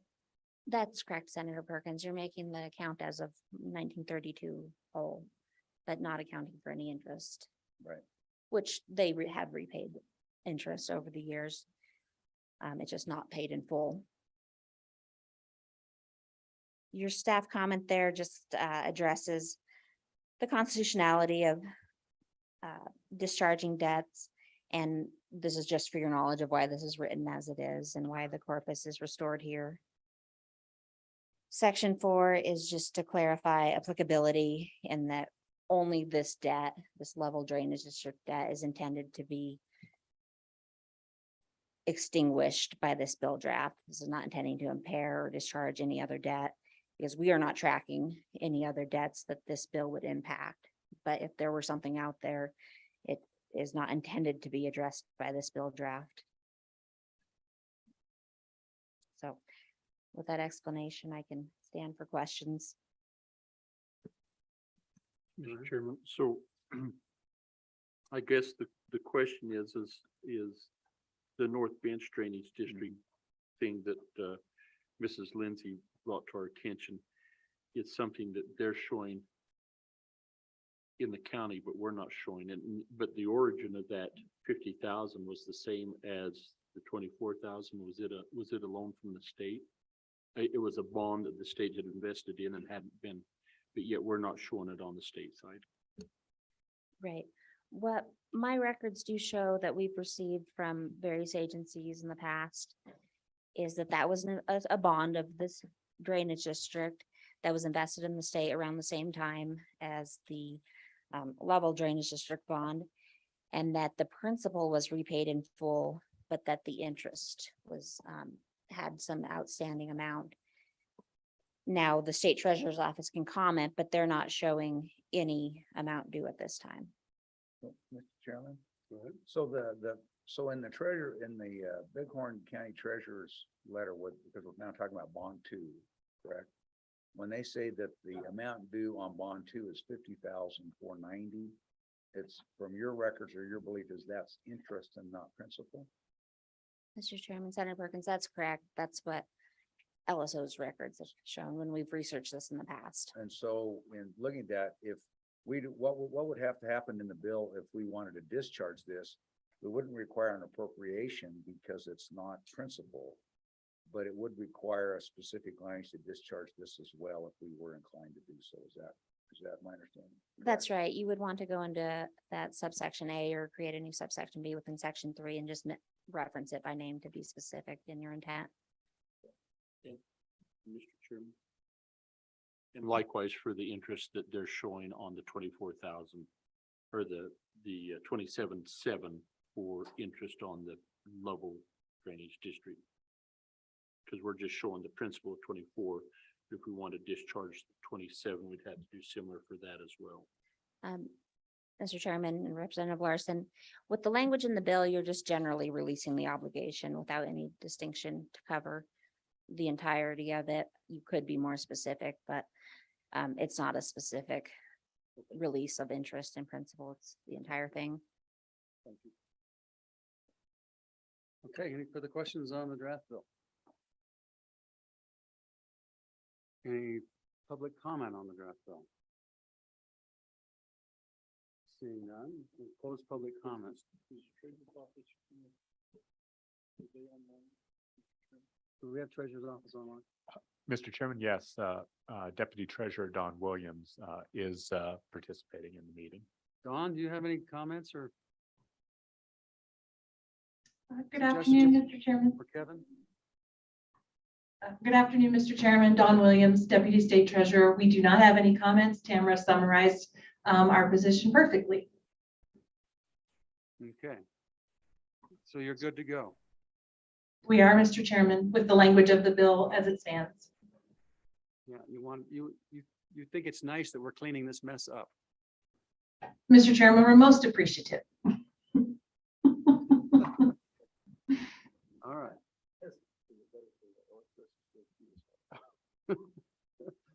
Okay, any other questions for Don or for the Treasurer's Office? Seeing none, we'll close public comment. We have a motion on the bill. Moved and by Representative Larson, seconded by Senator Giroux. So what's your pleasure? Do we want to play around with the take kind of a dual step so we can kind of move this forward with reducing the amounts on the farm loan board? At the same time, we'll have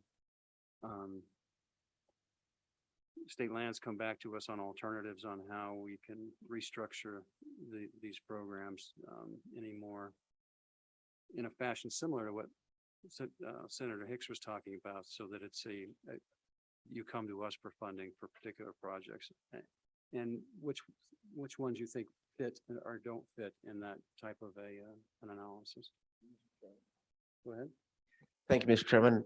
The first thing I would propose is we split this bill, so we do the section 2, repealing the drainage districts and Two separate bills. doing the away with this $24,000 in one bill, so that if there is some consternation over what we do on the changing the farm loan programs and all that, that can fly on its own, but we can clean up the other issue. So that would be my first amendment.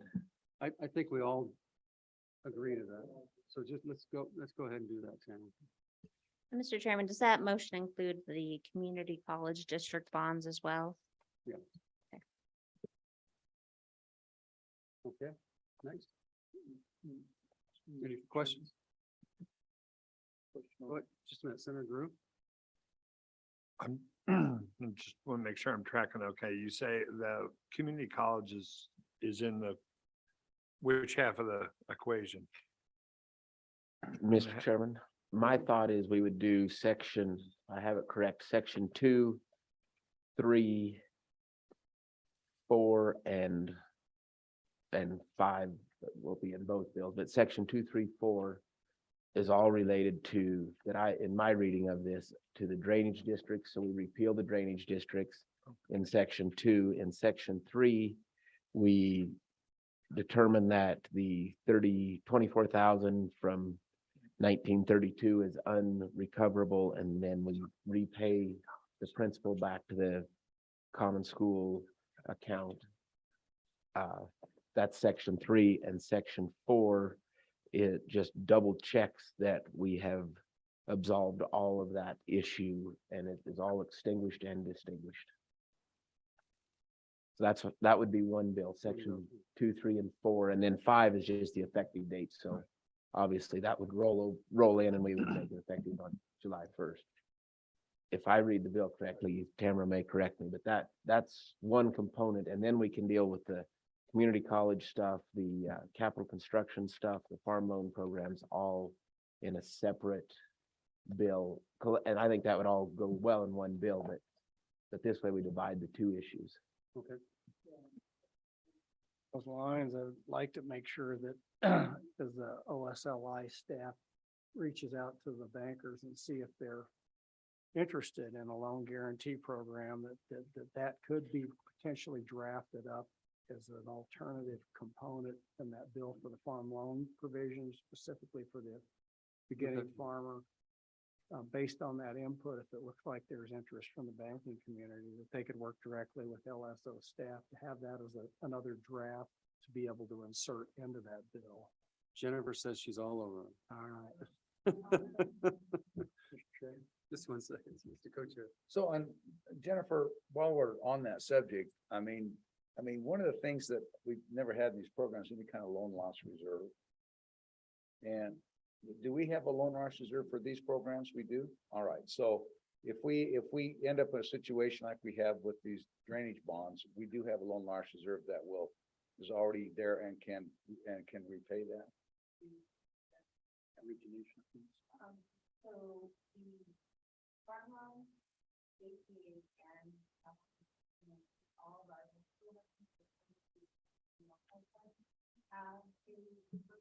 however,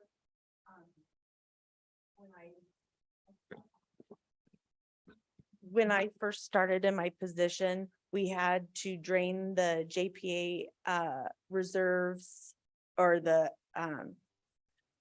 JPA resolution, or I can't think of the word, sorry.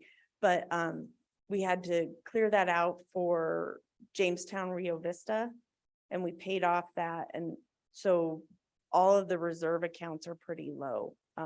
I believe within the farm loan reserve account, our $100 application fee and then the 1% origination fee go into that. Yeah, so be interesting, just show us what the balances are.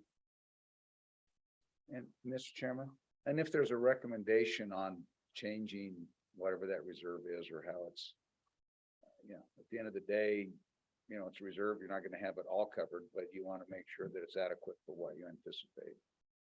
But my recollection is in the other programs that I don't know that we've had a law.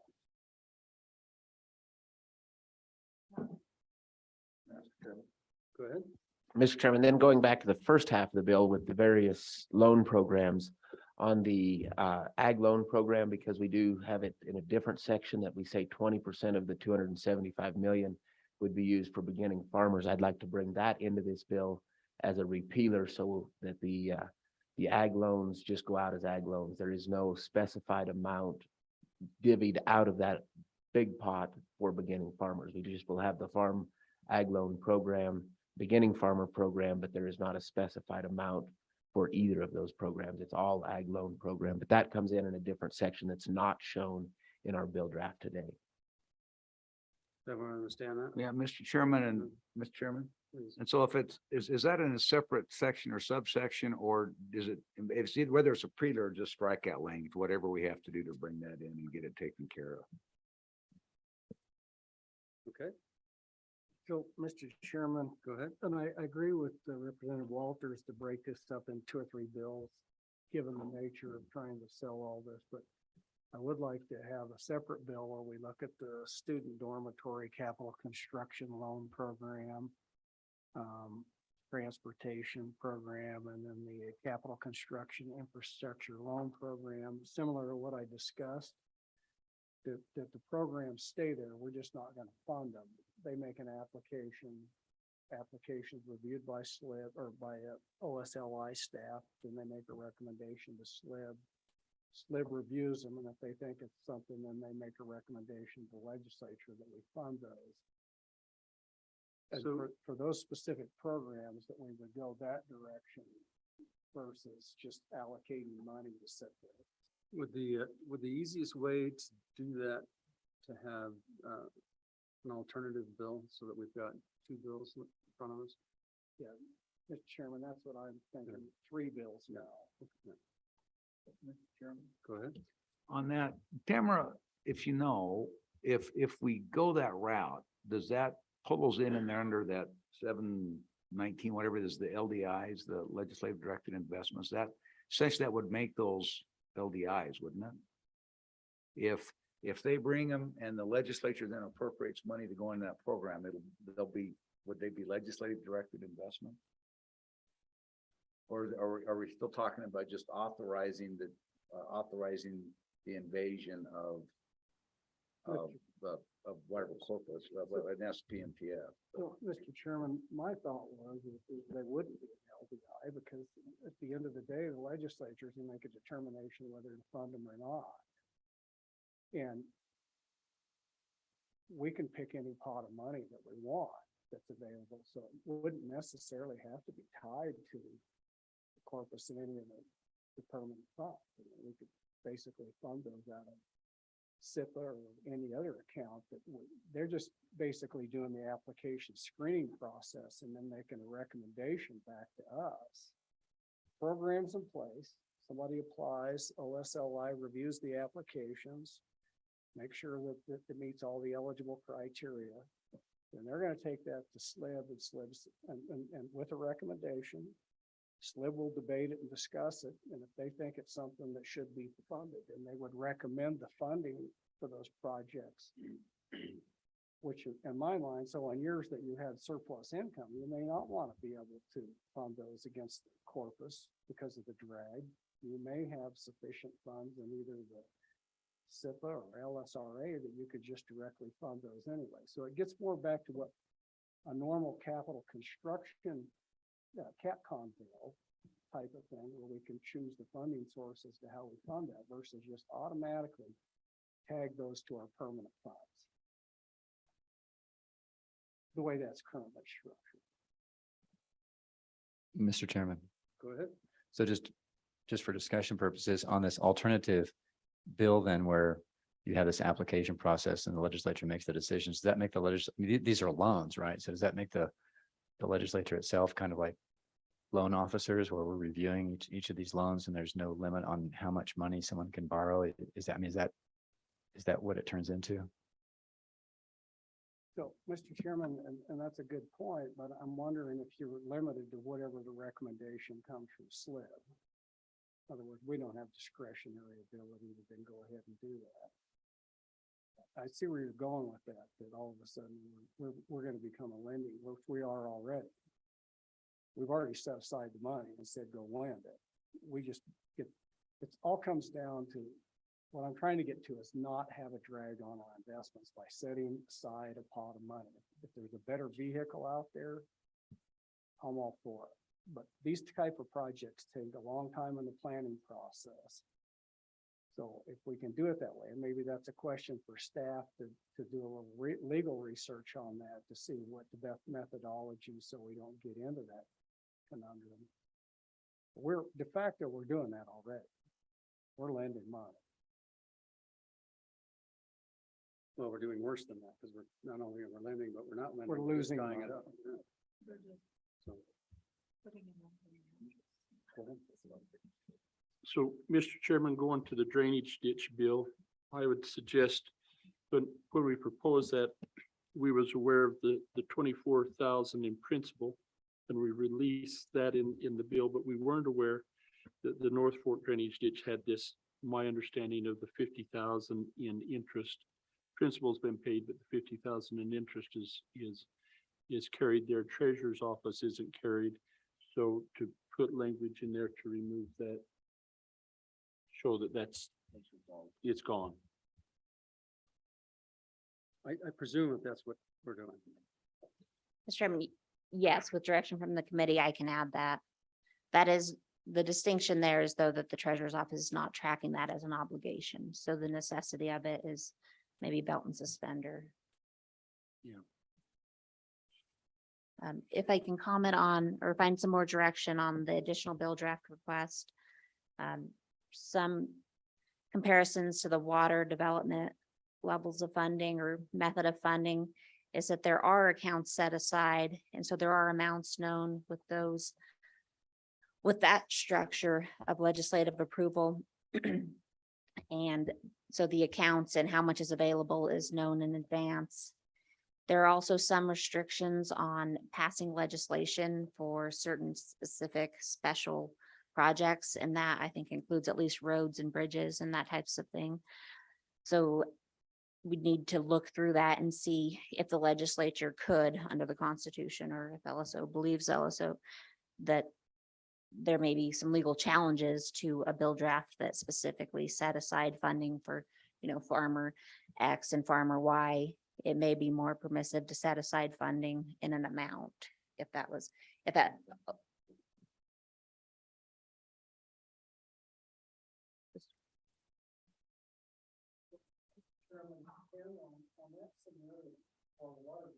Accounts are still accounts created by the legislature. We pass the omnibus water bills every year, specific project by project by project. We appropriate out of those accounts. And so I don't see this as any different. And we may want to go in there and specify which accounts we would want to appropriate out. But I see it as the exact same process because we're appropriating money from municipalities, irrigation districts, water and sewer districts through those accounts for water development. But we're still doing that. So I'm asking the question, how would that be any different than what we're currently doing with water by doing it this way? Mr. Chairman, I think that's a good question, Senator Hicks, and certainly something we can provide you more legal research on. My first reaction is just that the constitutional prohibition against special legislation specifically mentions some items that the legislature cannot make a bill, cannot pass legislation to specifically. Specific road. Yeah, roads. And so whether the legislature making an appropriation to build a road or move a road would run afoul of that would need to be looked at. Thank you, Mr. Chairman. Okay. County roads on. This Chairman. Go ahead. And then the other thing is there anything, and Don, if you're listening, if you know, out there, Don Williams, is there anything in doing these that prohibits the treasurer from packaging and going out and putting these on, actually packaging these up and actually putting together a bond, and then you can take it completely out of out of the principles, is there anything in the is there anything that prohibits the treasurer from doing that if the treasurer said that was a good idea?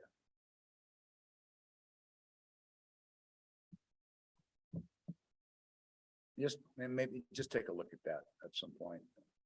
Don Williams, I don't know if you've ever, if you're still listening, if you've ever looked at that question. Mr. Chairman, she has left that Okay. meeting. Darn, it was so short. Okay, anything else for this morning? Mr. Chairman, just very quickly, and I don't want Tamara to do any original research. I'm sure there's a memo or 7 somewhere. I've been looking at these things off and on since Management Audit Committee when I first came to the legislature. And it still puzzles me how any of this is even constitutional. One, PMTF is a permanent fund. And if you can be earning 8% and you're making loans at 2%, it seems to me that you're writing checks out of the PMTF. And second, that it's going to private individuals.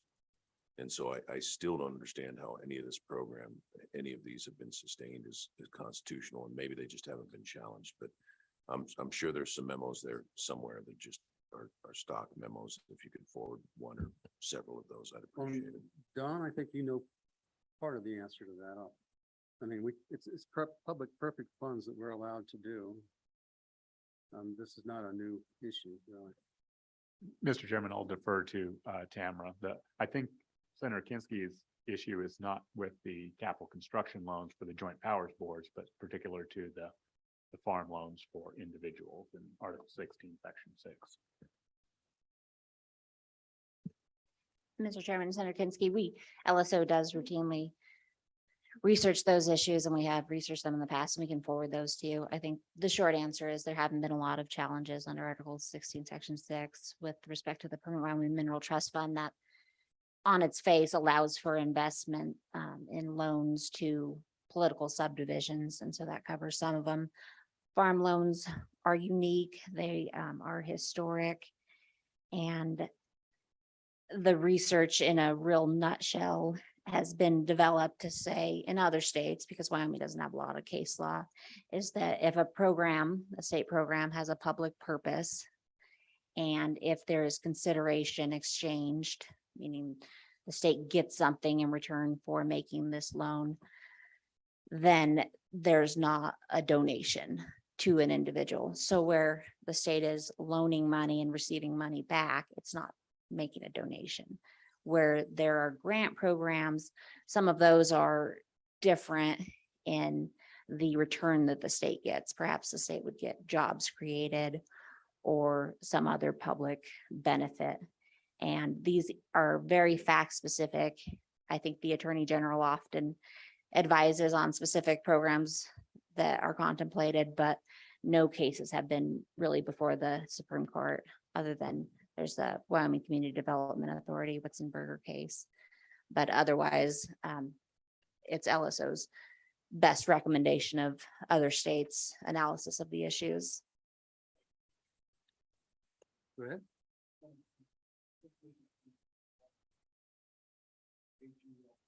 On that, so there's an opinion out there. Maybe we could get a copy of that.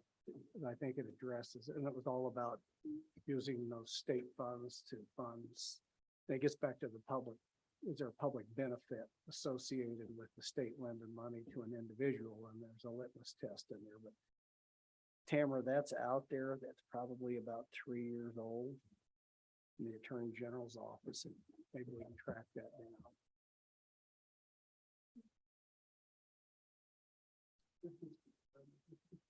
I'm probably out there someplace. But that was the exact question. Okay, anything else? Don? Mr. Chairman, and you can address this in two different ways. We can bring you back 3 bills, or if you have one of those, I'll call it division number 1, the Walters division, sections 2, 3, 4, and 5, as amended by Representative Larson's proposal. If you wanted to take action on that, we could take the formal vote on that and bring you back 2 bills. If you want to bring them all back, that's fine. But there's a motion on the table. Well, let's deal with the Walters amendment as amended with the Larson bill. All those in favor say aye. Aye. Those opposed, that motion carries. That will be 1 bill. And Mr. Chairman, would you like to take your roll call vote on that as well? Okay, do we want, okay, roll call. How do we take a roll call and that we can't, we gotta read it first. Sure. Yeah. And then we'll work with, on Senator Hicks's proposal. I think there was a little research in that to put that together, and then, once we have that, you can come up with a draft bill to flesh it out for us. Will that work? That would be bill number 3. And the other bill would be the, first part of this bill. Correct? Yep. And Mr. Chairman, Yeah, the repealer. Yeah. Okay, Mr. Chairman, for draft purposes on the other piece of the bill that's not Senator Hicks's proposal, do we want to put any numbers in for the placeholder numbers? Because right now we just have X's. Do we want to pick a number like 10%? I don't think we do, in part because we're gonna wait for information from Jennifer's office on what those numbers need to be. And what.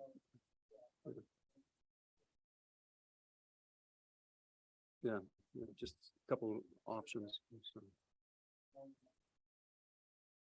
So part of what you'll present to us, Jennifer, would be if we continue those, if we cut it down to 7% or 5% or whatever that is. So you have a running balance of 50 million that we can then, in the budget, we can refund it based upon need, but we'll only tie up so much in statutorily. Okay. Okay. Don, anything else before lunch? All right, it is 12:27. We'll be back at 1:30.